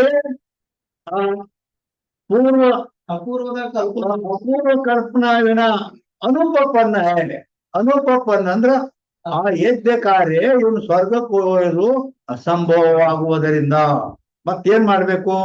ಅಲ್ಲಿ ಹಂಗ ಸ್ಥೂಲ ದೇಹವನ್ನ ನೋಡಿ ಅನ್ನದ ರಾತ್ರಿ ಭೋಜನದ ಕಲ್ಪನಾ ಮಾಡ್ತಾರ. ಮನ್ಯಾಗರ ಇಲ್ಲ ಅಂತ ಹೇಳ್ತಾನ, ಜೀವಂತರ ಅದಾನಂದ್ರ ಹೊರಗೆ ಎಲ್ಲೋ ಅದಾನ ಅಂತ ಕಲ್ಪನಾ ಮಾಡ್ತಾನ. ಬಾಗಲ ತಿಟ್ಟ ಶಬ್ದ ಮಾಡ್ಯಾನ, ಏನು ಮುಚ್ಚಂದೂಳು ತೆರೆನೂ ಅಂದಿಲ್ಲ. ಅದಕ್ಕೆ ನಾವು ಅದನ್ನೇನ್ ಮಾಡ್ಬೇಕು? ಮುಂದಿನ ಕಲ್ಪನಾ ಮಾಡ್ಬೇಕು, ಹೌದಲ್ಲ? ಈ ರೀತಿ ಇಲ್ಲಿನೂ ಕೂಡ ಅದು ಸ್ವರ್ಗ ಏನ್, ಆ ಯಜ್ಞ ಕಾರ್ಯ ಏನ್ ಮಾಡಿತ್ತಂದ್ರ, ನಾ ಹೇಳಿದ್ದಂಗ ನಿಮ್ಮ ಆ ಲಕ್ಷಣಗಳು ಹೆಂಗೆ ಸಂಸ್ಕಾರ ರೂಪದಿಂದ ಅದಾವು, ಹಂಗ ಪುಣ್ಯ ಮಾಡಿದ ಆ ಯಾಗ ಮಾಡ್ಯಾನ. ಸ್ವರ್ಗ ಕಾಮದ ಜ್ಯೋತಿಷ್ಠೋಮ ಯಾರು ಮಾಡ್ಯಾನ? ಆ ಮಾಡಿದ ಅದು 20 ವರ್ಷ ಹಿಂದೆ ಮಾಡ್ಯಾನ. ಅವಾಗ ನಾಶ ಹೋಗೈತದು. ಆದರೆ ಈಗ ಇವನು ಸ್ವರ್ಗಕ್ಕೆ ಒಯ್ಲ ಕಾರಣ ಆಗ್ಲಕ್ ಬರೋದಿಲ್ಲ. ಮತ್ ಇವನು ಸ್ವರ್ಗಕ್ಕೆ ಒಯ್ಯವ್ರ ಯಾರು? ಅಸಂಭವ ಅಂದ ಅಲ್ಲಿ ಅನುಪಪನ್ ಅಂದ್ರ ಅಸಂಭವ ಆಗುವುದರಿಂದ ಮತ್ತೇನ್ ಮಾಡ್ಬೇಕು? ಆ ಯಜ್ಞ ಕಾರ್ಯದಿಂದ ಇದು ಅಪೂರ್ವ ಅಂದ್ರ ಆ ಅದೃಷ್ಟ. ಅದೃಷ್ಟ ಅಂದ್ರ ಪುಣ್ಯ ಹೇಳ್ತಾ, ಅದಕ್ಕೆ ಶಾಸ್ತ್ರೀಯ ಶಬ್ದದಲ್ಲಿ ಅದೃಷ್ಟ ಅಂತಾರ. ಅದು ಇರ್ತೈತೆ, ಅವ್ ಸಂಸ್ಕಾರ ರೂಪದಿಂದ ಇರ್ತೈತ. ಆ ಸಂಸ್ಕಾರ ಕಾರಣಕತಿ ಯಜ್ಞ ಕಾರ್ಯ ಆಗೋದಿಲ್ಲ. ಹೀಗದ ಅದೃಷ್ಟ ಕಾರಣಕತಿ. ಈ ಅದೃಷ್ಟದ ಕಲ್ಪನಾ ಮಾಡ್ಬೇಕು ನಾವು. ಇಲ್ಲಂದ್ರೆ ಇವು ಹಿಂದೆ 20 ವರ್ಷದಿಂದ ಮತ್ತೀಗ ಅವೆಲ್ಲ ನಾಶ ಆಗೋಗೈತಿ, ಇವ್ನು ಸ್ವರ್ಗಕ್ಕೆ ಯಾರು ಒಯ್ಯವ್ರ ಹಂಗ ಕಾರಣನೇ ಇಲ್ಲ. ಅಂದ್ರ ಅಪೂರ್ವ ಅನ್ನೋದು ನನ್ನ ಅಂತಃಕರಣದಲ್ಲಿ ಐತಿ ಜಮಾ, ಅದು ಐತಿ. ಆ ಆದ್ದರಿಂದ ಆವಾಗ ಆ ಅಪೂರ್ವದ ಕಲ್ಪನಾ ಇಲ್ಲಿ ಮಾಡಬೇಕು ಅಂತೇಳಿ, ಅದು ಇಲ್ಲಂದ್ರೆ ಅಸಂಭವ ಆಗುತ್ತದೆ. ಯಾಕೆ ಅಭಿಹಿತ ಅನುಪಪತ್ತಿ ರೂಪ ಶ್ರುತಾರ್ಥಾಪತ್ತಿ. ಆದ್ದರಿಂದ ಇದಕ್ಕೇನಂತಾರ ಅಭಿಹಿತ ಅನುಪಪತ್ತಿ ರೂಪ ಶ್ರುತಾರ್ಥಾಪತ್ತಿ ಅಂತ ಹೇಳಲ್ಪಡಿತು. ಏನ ಇರ್ಲಿ. ಯಾಗಕ್ಕೂ ಸ್ವರ್ಗ ಸಾಧನತ ಉಪಪಾದ್ಯ. ಯಾಗ ಅಂದ್ರೆ ಅದು ಯಜ್ಞ ಕಾರ್ಯ ಏನ್ ಮಾಡ್ಯಲ್ಲ, ಅದು ಸ್ವರ್ಗ ಸಾಧನತ ಉಪಪಾದ್ಯ. ಅಂದ್ರೆ ಉಪಪಾದ್ಯ ಅಂದ್ರೆ ಅದು ಪ್ರಮಾಣ ಐತೆ ಅದ. ಯಾಕಂದ್ರೆ ಅದು ಪ್ರತ್ಯಕ್ಷ ಐತಿ. ಯಾಗ ಮಾದ ತಾಕಿ ಅನುಪಪತ್ತಿ ಸೇ, ಅದರ ಅನುಪಪತ್ತಿ ಅಂದ್ರ ಆ ಯಾಗ ಅಸಂಭವ ಆಗುವುದರಿಂದ ಸ್ವರ್ಗಕ್ಕ ಇವನು ಒಯ್ಯೋದು ಸಂಭವಿಸಿದ್ರೆ ಯಾಕ 10-20 ವರ್ಷ ಹಿಂದ ಆದ ಕಥೆ ಅದು. ಈಗಾರ ನಾಶ ಆಗಿ ಹೋಗೈತೆ ಅದು. ಆದ್ರೂ ಕೂಡ ಅದು ಉಪಪಾದಕದ ಅಪೂರ್ವಕ ಕಲ್ಪನಾ ಅಂದ್ರ ಅದೃಷ್ಟದ ಕಲ್ಪನಾ ಮಾಡ್ತಾರ. ಅದೃಷ್ಟ ಐತಿ, ಅದು ಹೋಗೈತಿ, ಹೋದ್ರೂ ಕೂಡ ತನ್ನ ಸಂಸ್ಕಾರ ರೂಪದಿಂದ ಆ ಅದೃಷ್ಟ ಐತಿ. ಆ ಅದೃಷ್ಟವು ಇವನು ಸ್ವರ್ಗ ಕಾರಣ. ಹಿಂಗದ್ರ ತಾತ್ಪರ್ಯ. ಅಂತಕಿ ಆಹುತಿಗೂ ಯಾಕೈ, ಅಂತ ಆಹುತಿಗೂ ಯಾಕೈ ಅಂದ್ರೆ ಅಂತ್ಯ ಆಹುತಿಗೆ ಯಾಗಂತ ಬರ್ದಾರಿಲ್ಲ. ಬರ್ದಾರ ಏನದ್ರ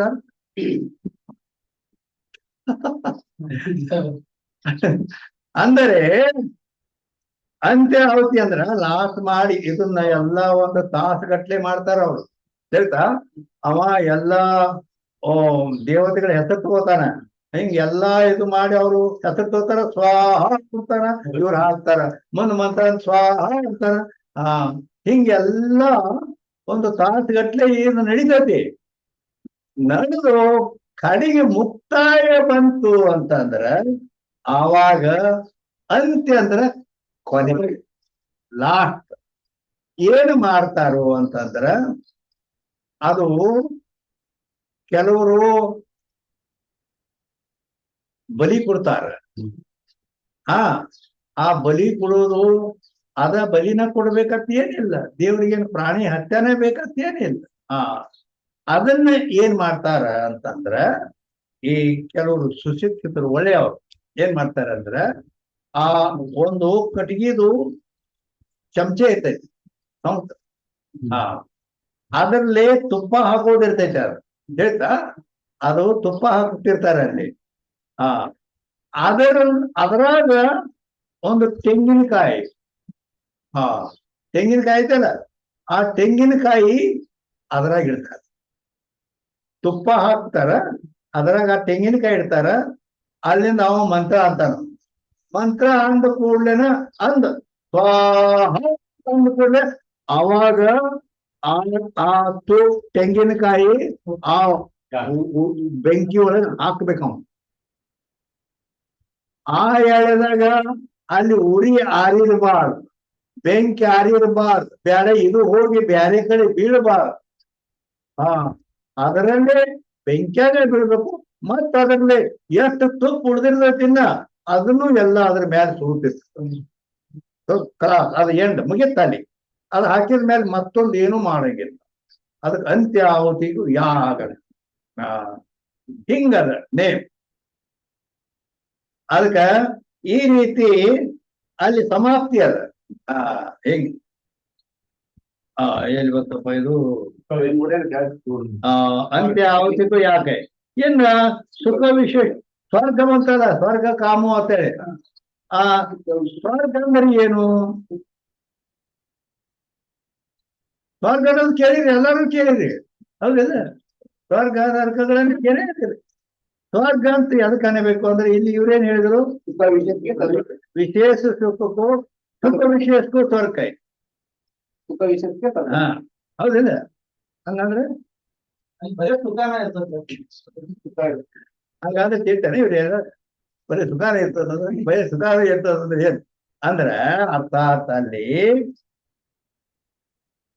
ಇವು ಏನಿರ್ತಾನಲ್ಲ ಇವನಿಗೆ ಅಲ್ಲಿ ಏನು ಉಣೋದಿಲ್ಲ, ಮತ್ ಆದ್ದರಿಂದ ಇವ್ ಬಯಲ್ ಕಡೆ ಇಲ್ಲ ಅಲ್ಲಿ ಹೇಳ್ತಾನ, ಇವ್ ನೀರು ಕುಡಿಯಂಗಿಲ್ಲ, ಆದ್ರಿಂದ ಬಯಲ್ ಕಡೆ ಕಾಲ್ಮಡಿ ಇಲ್ಲ ಅಲ್ಲಿ ಹೇಳ್ತಾ. ಆ ಮತ್ ಅವ ಹೆಂಗ ಯೌವನ ಅವಸ್ಥೆಯಲ್ಲಿ ಇರ್ತಾನಲ್ಲ ಅದೇ ರೀತಿನೇ ಇರ್ತಾನ. ಅಲ್ಲಿ ಮುಪ್ಪು ಮರಣಗಳಿಲ್ಲ, ಮುದುಕ ಆಗೋದಿಲ್ಲ, ಮರಣ ಬರಂಗಿಲ್ಲ. ಆ ಅಲ್ಲದೆ ಅಲ್ಲಿ ಅಪ್ಸರ ಸ್ತ್ರೀಯರು, ದೇವಕನ್ಯರವರು, ಈ ಮನುಷ್ಯರು ಇವ್ರಲ್ಲ, ಇವ್ರು 108 ಮಲಮೂತ್ರದ ಕೊಡಿಕೆ ತಿಳ್ಕೆ ದೇಹಕ್ಕೆ ಹೇಳ್ತಾರಲ್ಲ, ಹಂಗ ಅಲ್ಲಿಲ್ಲ. ಆ ಆ ಅಪ್ಸರ ಸ್ತ್ರೀಯರ ಅವ್ರು ಕೂಡ ಭೋಗ ಮತ್ತು ಅಮೃತ ಪಾನ ಇರ್ತದೆ. ಮತ್ತು ಅಲ್ಲಿ ಅವನ ಸಂಕಲ್ಪ ಅಂತಾರ, ಬರೇ ಈಗ ನಾನು ದಿಲ್ಲಿಗೆ ಹೋಗ್ಬೇಕು ಅಂದ್ರ ಅದು ಪುಷ್ಪ ವಿಮಾನ ಅವನ್ ತಗೊಂಡು ಅಲ್ಲಿಗೆ ಹೋಗ್ಬಿಡ್ತಾನೆ. ಅವನು ಏನ್ ಅಪೇಕ್ಷೆ ಮಾಡ್ತಾನೆ ಅವಾಗ ಪ್ರಾಪ್ತಿ ಎಲ್ಲ. ಈ ರೀತಿ ಅಲ್ಲಿ ಈ ಲೋಕದಲ್ಲಿ ಇಲ್ಲದಂತ ಶ್ರೇಷ್ಠವಾದ ಭೋಗಗಳು ಅಲ್ಲಿ ಪ್ರಾಪ್ತಿಯಾಗುತ್ತವೆ. ಹೆಂಗದ ಈ ಸುಖಕ್ಕಿಂತ ಶ್ರೇಷ್ಠವಾದದ್ದು, ಅದಕ್ಕೆ ಸ್ವರ್ಗ ಅಂತಾರೆ. ಕರ್ಮಜನ್ಯ ಸಂಸ್ಕಾರ ರೂಪು ಅದೃಷ್ಟ ಕೈ, ಆಗಲೇ ಅದೃಷ್ಟ ಅಂತ ಹೇಳ್ತಾರೆ. ಅದೃಷ್ಟ ಎದಕ್ಕಂತಾರು ಅಂತಂದ್ರೆ ಯಾಗ ನಾಶ ಆಗಿ ಹೋಗ್ಯದ, ಅದೃಷ್ಟ ಪ್ರಾಪ್ತಿ ಆಗ್ಯದ. ಅದೃಷ್ಟ ಅಂದ್ರ ಕರ್ಮಜನ್ಯ. ಆ ಕರ್ಮಜನ್ಯ ಅಂದ್ರೆ ಈಗೇನು ಮಂತ್ರ ಅಂದು ತುಪ್ಪ ಹಾಕಿ ಇದನ್ನೆಲ್ಲ ಮಾಡಿ ಇದು ಕರ್ಮ ಮಾಡ್ಯಾರಿಲ್ಲ ಅವ್ರು. ಒಂದು ಯಾಗ ಆಗ್ಬೇಕಾದ್ರೆ ಕರ್ಮ ಅದು. ಕರ್ಮಕಾಂಡದಲ್ಲೇ ಬರ್ತೈತೆ ಅದು ವೇದದಲ್ಲಿ. ಆ ಕರ್ಮಜನ್ಯ ಅಂದ್ರೆ ಆ ಕರ್ಮದಿಂದ ಹುಟ್ಟಿದ್ದು. ಸಂಸ್ಕಾರ ರೂಪ, ಕರ್ಮದಿಂದ ಹುಟ್ಟಿದ್ದಂದ್ರೆ ಏನು ಹುಟ್ಟೈತಿ ಅದು ಅಂದ್ರೆ ಸಂಸ್ಕಾರ ಹುಟ್ಟೈತಿ, ಸಂಸ್ಕಾರ ರೂಪದಿಂದ ಹುಟ್ಟೈತಿ. ಅಂತಾದಕ್ಕನ ಅದೃಷ್ಟ ಅಥವಾ ಅಪೂರ್ವ ಹೀಗೆ ಅದಕ್ಕೆ ಅನ್ನುತ್ತಾರೆ. ಅದು ಮಾತ್ರ ಇವನ್ನ ಸ್ವರ್ಗ ಕೊಯ್ಲಿಕ್ಕೆ ಕಾರಣ ಆಗ್ತದೆ. ಹೇಗೆ ಸ್ವರ್ಗ ಸಾಧನತ ದುಷ್ಟನೇ, ಇದು ಸ್ವರ್ಗಕ್ಕೆ ಒಯ್ಯೋದು ನೋಡಿ ಏನೇ ಯಾಕಂದ್ರೆ ನೀ ನೋಡಿದ್ದು ಯತ್ನೆ ಮಾಡಿದ್ದನ್ನು ನೋಡಿ, ಅದರ ಎಲ್ಲಿರು 20 ವರ್ಷದಿಂದ ಆದದ ಕತಿ, ಈಗರ ಇಲ್ಲದು ಅದಿಲ್ಲ, ದುಷ್ಟನೇ ಇಲ್ಲ. ಯಾಕಂದ್ರ ಅದು ಅದೃಷ್ಟ ರೂಪದಿಂದ ಐತೆಲ್ಲ, ಆದ್ರಿಂದ ದುಷ್ಟ ಇಲ್ಲ, ಕಂಡು ಬರಂಗಿಲ್ಲ. ಮತ್ತೇನಂದ್ರ ಕಿಂತು ಶ್ರುತ ಶ್ರುತ ಅಂದ್ರ ನೀ ಸ್ವರ್ಗಕ್ಕೆ ಹೋಗ್ಬೇಕಾದ್ರ ಜ್ಯೋತಿಷ್ಠೋಮೇನ ಸ್ವರ್ಗ ಕಾಮೋ ಯಜೆ ಅಂತ ವೇದದಲ್ಲಿ ಹೇಳಿದ್ದನ್ನು ಕೇಳ್ಯ. ದುಷ್ಟ ಅಂದ್ರೆ ನೋಡಿಲ್ಲ, ಆದ್ರ ಕೇಳ್ಯ. ಕೇಳಿದ್ದರಿಂದಲೇ ಅವ ಯಜ್ಞ ಮಾಡಿ ಸ್ವರ್ಗಕ್ಕೆ ಹೋಗ್ತಾನೆ. ಆದ್ರಿಂದ ಶ್ರುತಾರ್ಥಾಪತ್ತಿ. ಆದ್ದರಿಂದ ಕಿಂತು ಶ್ರುತ ಯಾತೆ ಶ್ರುತಾರ್ಥಾಪತ್ತಿ, ಆದ್ರಿಂದ ಇದು ಶ್ರುತಾರ್ಥಾಪತ್ತಿ ಅಂತ ಹೇಳಲ್ಪಡುತ್ತದೆ. ಏನ ಅರ್ಥಾಪತ್ತಿ ಪ್ರಮಾದ ಜಿಜ್ಞಾಸುಕು ಏನ ಇಲ್ಲಿ ತರ ಏನ್ ಅದರದ ಹಳ್ಳಿ ಹಾಳಾಯ್ತು ಡೋಳ್ ಪಟ್ಟಾಯ್ತು ಅಂತ ಹೇಳಿದ್ವಿ. ಕರೆ ಜಿಜ್ಞಾಸುಗೆ ಏನು ಉಪಯೋಗ ಇದರಿಂದ ಅಂತ ಕೇಳಿದ್ರೆ, ಅರ್ಥಾಪತ್ತಿ ಪ್ರಮಾಕ ಜಿಜ್ಞಾಸುಕು ಉಪಯೋಗ. ಅರ್ಥಾಪತ್ತಿ ಪ್ರಮಾ ಅದರಿಂದ ಜಿಜ್ಞಾಸು ಏನ್ ಉಪಯೋಗ ಅಂತಂದ್ರೆ ಸ್ವತಾರ್ಥಾಪತ್ತಿ ಕಾ ಜಿಜ್ಞಾಸಕ್ಕೂ ಅನುಕೂಲ ಉದಾಹರಣೆ. ಸ್ವತಾರ್ಥಾಪತ್ತಿದು ಜಿಜ್ಞಾಸುಗೆ ಏನಪ್ಪಾ ಅನುಕೂಲ ಉದಾಹರಣೆ ಅಂತಂದ್ರ ತರ್ತಿ ಶೋಕಮಾತ್ಮವಿತ್. ಏನ್ ಹೇಳಿದ? ತರ್ತಿ ಶೋಕಮಾತ್ಮವಿತ್ ಅಂದ್ರು ಒಂದೇ, ಆತ್ಮವಿತ್ ಶೋಕಂ ತರ್ತಿ ಅಂದ್ರು ಒಂದೇ. ಅಲ್ಲಿ ತರತಿ ಅಂದ್ರೆ ಕ್ರಿಯಾಪದ ಮೊದಲು ಬಂದಿದೆ. ಅಲ್ಲಿ ಸಂಸ್ಕೃತದಲ್ಲಿ ಹಿಂದೆ ಮುಂದೆ ಪದಗಳು ಬರ್ತಾವ ಹೇಳ್ತಾ. ಅದರ ಕನ್ನಡದಲ್ಲಿ ವ್ಯಾಕರಣ ಏನ್ ಹೇಳ್ತದ ಅಂದ್ರೆ ಕರ್ತೃ ಕರ್ಮ ಕ್ರಿಯಾಪದ. ಕರ್ತೃ ನಾನು ಊರಿಗೆ ಹೋಗುತ್ತೇನೆ, ನಾನು ಅಂದ್ರೆ ಕರ್ತ, ಊರಿಗೆ ಅಂದ್ರೆ ಕರ್ತ, ಅಥವಾ ನಾವು ಗಿಡವನ್ನು ಕಡಿಯುತ್ತೇವೆ. ಹಿಂಗ ಅಂದ್ರೆ ಈ ರೀತಿ ಕರ್ತೃ ಕರ್ಮ ಕ್ರಿಯಾಪದಕ್ಕೆ ಹಿಂಗೆ ಕ್ರಿಯಾಪದ ಕಡೆಗೆ ಬರ್ತಿರ್ತದೆ ಯಾವಾಗ. ಸಂಸ್ಕೃತ ಹಂಗಿಲ್ಲ, ಅದು ಮೊದಲು ಬರ್ಬೋದು, ನಡು ಬರ್ಬೋದು, ಎಲ್ಲಿ ಬೇಕಾದ್ರೆ ಅದನ್ನ ಪದಚ್ಛೇದ ಮಾಡ್ಬೇಕು. ಪದಚ್ಛೇದ ಮಾಡಿ ಅನ್ವಯ ಮಾಡ್ಕೋಬೇಕು. ಅನ್ವಯ ಅಂದ್ರೆ ಪದಗಳನ್ನು ಹಿಂದ ಮುಂದ ಇವು ಜೋಡಿಸಿಟ್ಕೋಬೇಕು. ಈಗೇನು ತರತಿ ಶೋಕ ಮಾತ್ಮ ಇರ್ತೈತೆಲ್ಲ, ಹೌದಿಲ್ಲ? ಅಲ್ಲಿ ತರತಿ ಅನ್ನೋದು ಇದು ಕ್ರಿಯಾಪದ ಇದೆ. ತರತಿ ಅಂದ್ರೆ ಅದನ್ನ ದಾಟುತ್ತಾನೆ, ಹೆಂಗ ಅದರಿಂದ ಪಾರಾಗುತ್ತಾನೆ. ಅದರಿಂದ ಶೋಕ ಅಂದ್ರೆ ದುಃಖದಿಂದ ಪಾರಾಗುತ್ತಾನೆ ಅಂತ ಹಿಂಗೆ ಇದೆ. ಆದ್ರ ಅದು ಕರ್ಮ. ಯಾರು ಕರ್ತು ಯಾರು? ಆತ್ಮವಿತ್. ಆತ್ಮನನ್ನ ವಿತ್ ಅಂದ್ರೆ ತಿಳ್ಕೊಂಡ, ಆತ್ಮನನ್ನ ತಿಳ್ಕೊಂಡಂತ ಜ್ಞಾನಿ ಅವನು ಶೋಕ ಅಂದ್ರೆ ದುಃಖವನ್ನ ದಾಟುತ್ತಾನೆ. ಹೀಗಾದ್ರ ಅದು ಉದಾಹರಣೆ ಕೊಟ್ಟಾರೆ ಇಲ್ಲಿ. ಎಲ್ಲಿದೆ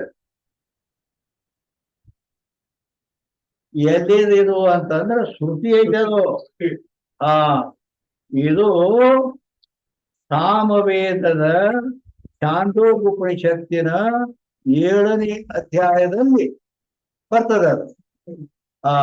ಅಂದರೆ ಸಾಮವೇದ ಚಾಂದೋಪನಿಷತ್ 7ನೇ ಅಧ್ಯಾಯ 1ನೇ ಖಂಡದ 3ನೇ ಮಂತ್ರದಲ್ಲಿ ಐತದ.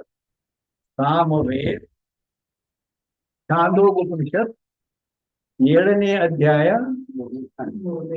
1ನೇ ಖಂಡ 3ನೇ ಮಂತ್ರ ಅಲ್ಲಿ ಬಂದದ್ದು. ಆತ್ಮವಿಕ್ಷೋಪಂ ತರ್ತಿ ಅಂತ.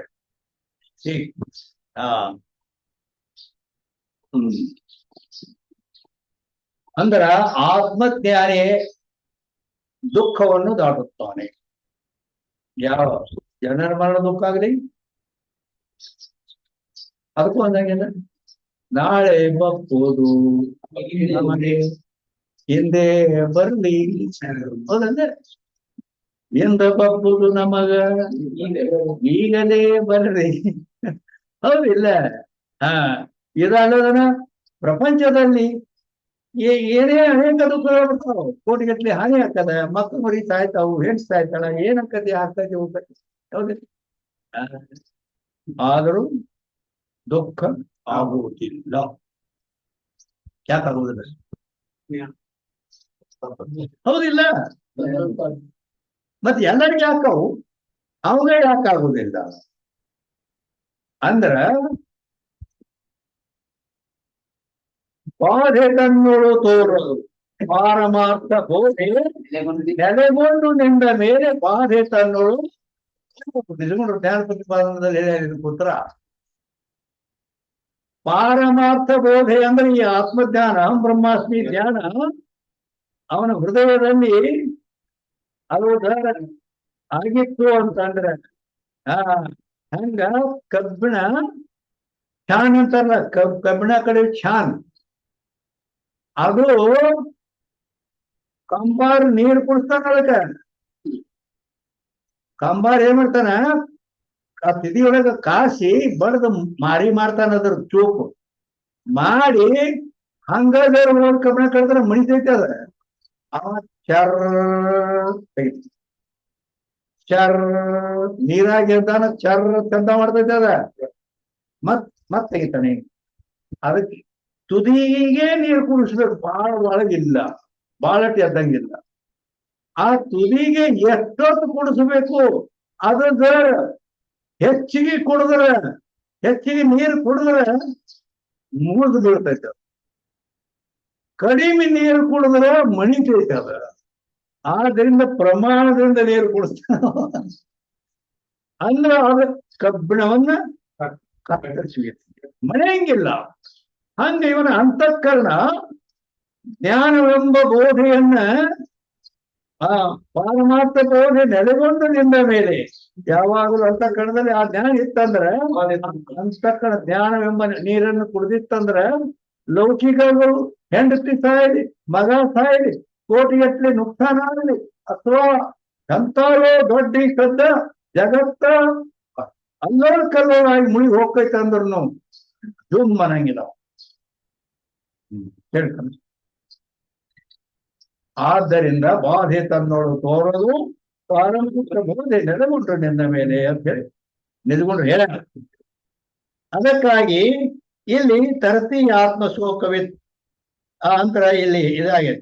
ಯಹ ಜ್ಞಾನತೆ ಶೋಕಕ್ಕೆ ನಿವೃತ್ತಿ ಸುತ ಜ್ಞಾನದಿಂದ ಶೋಕ ನಿವೃತ್ತಿ ಆಗ್ತದತ್ತೆ. ಈ ನಾರದನಿಗೆ ಇದೇ ಗತಿ ಇವತ್ತು. ಅವ 4 ವೇದ 6 ಶಾಸ್ತ್ರ 18 ಪುರಾಣ ಏನದ ಜಗತ್ತಿನಾಗ ಎಲ್ಲ ಒಟ್ಟು ಅಧ್ಯೇಮಿ ಎಲ್ಲ ಮುಗಿಸೇ ಬಿಟ್ಟೇನಂತ ಹೇಳೋದು. ಆದ್ರ ಈ ಸಾಮವೇದ ಚಾಂದೋಗೋಪನಿಷತ್ತಿನ 7ನೇ ಅಧ್ಯಾಯದಲ್ಲಿ ಹೇಳಿದ ಈ ಮಾತು ಇದನ್ನ ಆತ್ಮವಿತ್ ಶೋಕಂ ತರ್ತಿ. ಆತ್ಮವಿತ್ ಅಂದ್ರೆ ಆತ್ಮಜ್ಞಾನಿ ಅವಾಗ ದುಃಖನ ಆಗಂಗಿಲ್ಲ ಅಂತ ಹೇಳಿದ್ದು. ನಾ ಇಷ್ಟೆಲ್ಲ ಏನೂ ಜಗತ್ತಿನ ಉಳಿಲ್ಲ, ಎಲ್ಲವನ್ನೂ ಅಧ್ಯಯನ ಮಾಡೇನಿ, ನನಗ ದುಃಖ ಆಕೈತಲ್ಲ. ಸಮಾಜದಾಗ ನಾನು ಅಪಮಾನ ಆಯ್ತಂದ್ರೆ ಹೆಂಗ್ ಮಾಡ್ಲಿ ಅಂತಾನ. ಇನ್ನೊಬ್ಬ ನನಗೆ ಶ್ರೇಷ್ಠ ಆಗಿ ನಾನು ಸೋಲಿಸ್ದಂದ್ರ ದುಃಖ ಆಕತಿಲ್ಲ. ಹಂಗ ನನಗ ದುಃಖ ಆಕೈತಿಲ್ಲ. ದುಃಖ ಆಕೈತೆ ಅಂದ್ರೆ ನಾ ಜ್ಞಾನಿ ಅಲ್ಲ ತಿಳ್ಕೊಂಡವ ನಾರದ್. ಅದ ಚಾಂದೋಗ ಉಪನಿಷತ್ತಿನ 7ನೇ ಅಧ್ಯಾಯದಲ್ಲಿ ನಾರದ್ ಸನತ್ಕುಮಾರ ಸಂವಾದ ಬರ್ತದೆ ಅಲ್ಲಿ. ಆವಾಗ ಅವ ಸ್ವತಃ ಇರೋಣ ಎಷ್ಟೆಲ್ಲ ಯಜುರ್ವೇದ ಸಾಮವೇದ ಅಥರ್ವಣವೇದ ಎಲ್ಲ ಅಧ್ಯಯನ ಮಾಡೀನಿ, ಏನು ಒಂದು ಇಳಿಲ್ಲ ಯಾವ. ಆದರೂ ಕಡೆಗೆ ಹೇಳ್ತಾನೆ ಮಂತ್ರವಿದೇವಾಸ್ಮಿ ನಾತ್ಮ ವಿಶ್ರುತಂ ಅಂತಾನೆ. ಆದ್ರೆ ಹೇ ಭಗವನ್ ಸನತ್ಕುಮಾರ ಗುರು ಬಿಟ್ಟನ ಮಾಡೇನಿಲ್ಲ, ಗುರುಮುಖ ಹೋಗಲಿಲ್ಲ. ನಾನೇ ಓದ್ಕೊಂಡ್ರೆ ಆಯ್ತು, ನನ್ನ ಬುದ್ಧಿ ಏನ್ ಬೇಕಾದ್ರೆ ತಿಳಿತದೆ, ನಾ ಓದಾಕ್ ಬರ್ತೈತಿ ಸಂಸ್ಕೃತಿ ಎಲ್ಲ. ನಾನೇ ಓದ್ಕೊಂಡು ಬಿಟ್ರೆ ಮುಗಿತಾರೆ ಅಂತ ಹೇಳಿ ಎಲ್ಲ ಮಾಡೀನಿ. ಆದ್ರೂ ದುಃಖ ಆಗ್ಲಾಕತೈತಿ ನನಗಂದ್ರ ನಾ ಬರೀ ಈ ಶಬ್ದವನ್ನು ತಿಳ್ಕೊಂಡೇನಿ, ಆತ್ಮನ ತಿಳ್ಕೊಂಡಿಲ್ಲ.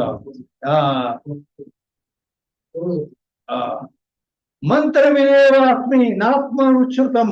ಮಂತ್ರ ರೂಪದಿಂದ ನಾ ಅಧ್ಯಯನ ಮಾಡೇನಿ ಹೊರತು ನಾತ್ಮ ನ ಆತ್ಮ ವಿಶ್ರುತಂ, ನ ಆತ್ಮನನ್ನು ತಿಳಿದವನು ಅಲ್ಲ.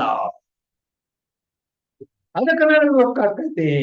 ಅದಕ್ಕೆ ನಿಮ್ಮ ಹತ್ತಿರ ಬಂದೇನೆ, ನಾನು ಉದ್ಧಾರ ಮಾಡಿ. ಅಲ್ಲಿ ಒಂದು ಸಂದರ್ಭ ಇದು ಹೇಗೆ ಯಾ ಜ್ಞಾನತೆ ಶೋಕಕ್ಕೆ ನಿವೃತ್ತಿ ಸುರ್ತ ತಾಕಿ ಶೋಕ ಮಿಥ್ಯತ್ವ ವಿನ ಅನುಕಂಪನೆ. ಅದರದ್ದು ಶೋಕ ಮಿಥ್ಯತ್ವ ಆಗಲಾರದೆ ಅಸಂಭವವಾಗುತ್ತದೆ. ಯಾತೆ ಜ್ಞಾನತೆ ಶೋಕಕ್ಕೆ ನಿವೃತ್ತಿ ಅನುಪಪತ್ತಿಸೆ. ಜ್ಞಾನದಿಂದ ಶೋಕ ನಿವೃತ್ತಿ ಆಕೈತಿ ಅಂತಂದ್ರೆ ಅದು ಅಸಂಭವ ಆಗುವುದರಿಂದ ಬಂಧ ಮಿಥ್ಯತ್ವಕ್ಕೆ ಕಲ್ಪನಾ ಹೋಗ್ಬೇಕು. ಅದಕ್ಕೆ ಏನ್ ಮಾಡ್ಬೇಕು ನಾವು? ಕಲ್ಪನಾ ಏನ್ ಮಾಡ್ಬೇಕ? ಓಯ್ ಓಯ್ ಏನ್ ಮಾಡ್ಬೇಕಂದ್ರ ಬಂಧ ಮಿಥ್ಯತ್ವಕ್ಕೆ ಕಲ್ಪನಾ ಅಂದ್ರ ಈ ನಮಗೇನು ಬಂದದಲ್ಲ ಜನ್ಮ ಮರಣ ರೂಪ ಈ ಬಂಧ. ನಾನು ಅಜ್ಞಾನಿ ಜೀವದೇನಿ, ನಾ ಸಾಯ್ತೇನೆ ಹುಟ್ಟುತ್ತೇನೆ, ನಾ ಇಟ್ಟ ಅದೇನಿ ಸಣ್ಣ ಅದೇನಿ ಅದ್ ಹಿಂಗೆಲ್ಲ ಐತೆ ಬಂಧ. ಇದು ಮಿಥ್ಯ ಇದ್ರನ್ನ ಜ್ಞಾನ ಹೋಗ್ತದೆ. ಹಿಂಗ ಕಲ್ಪನಾ ಮಾಡ್ಬೇಕಾದ್ರೆ ಈ ಬಂಧ ಈ ದುಃಖ ನನಗೇನು ಗೊತ್ತ, ಅಯ್ಯೋ ನಾನು ದುಃಖ ದೇವರೇ ಓ ಯಪ್ಪ ಏನ್ ಹೇಳಿಲ್ಲ ಮುಂದ ನಾವು. ಹೌದಲ್ಲ? ಆದ್ರ ಈ ಜ್ಞಾನ ಆದ ಮೇಲೆ ಇದು ಬಂಧ ಅನ್ನೋದು ಮಿಥ್ಯಾ ಐತಿ ಅಂತ ಜ್ಞಾನ ಬೇಕು. ಮಿಥ್ಯಾ ಇಲ್ಲಂದ್ರೆ ಜ್ಞಾನದಿಂದ ನಿವೃತ್ತಿ ಆಗುವುದಿಲ್ಲ. ಹಗ್ಗದಲ್ಲಿ ತೋರಿದ ಸರ್ಪ ಮಿಥ್ಯಾ ಇಲ್ಲಂದ್ರೆ ಹಗ್ಗ ಜ್ಞಾನದಿಂದ ನಿವೃತ್ತಿ ಆಗೋದಿಲ್ಲ. ಹಂಗ ಬಂಧ ಈ ಜನ್ಮ ಮರಣ ದುಃಖ ರೂಪ ಬಂಧ ಇದು ನಿಂತ್ಕೊಂಡ್ರು ಹೇಳ್ಯಾರ ಏನಂತಾನಂತೇಳಿ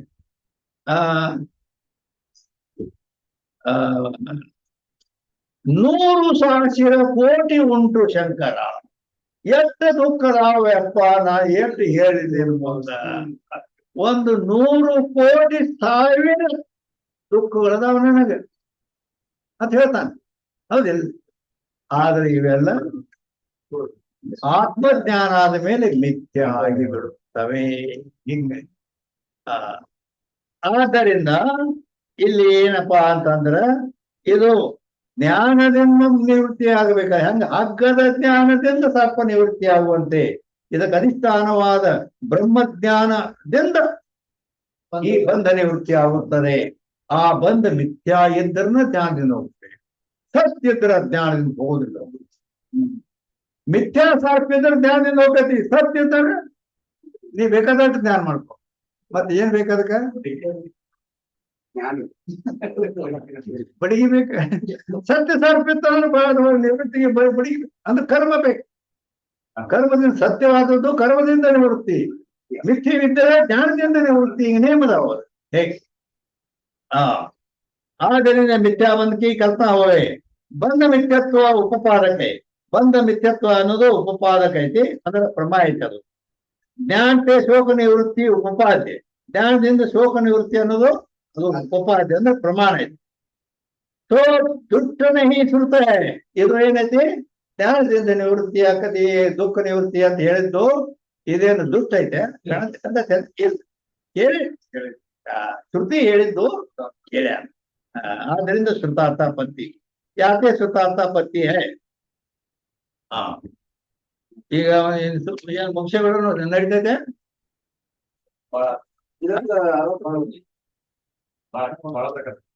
ಏನ್ ಬಿಡ ಅಂದ್ರೆ ಹಾ ನೀವು ಮಾರಿ ಕೇಳ್ಸಿದ್ರೆ ಬಿಟ್ಟೆ ಬಿಡ್ತೇನೆ.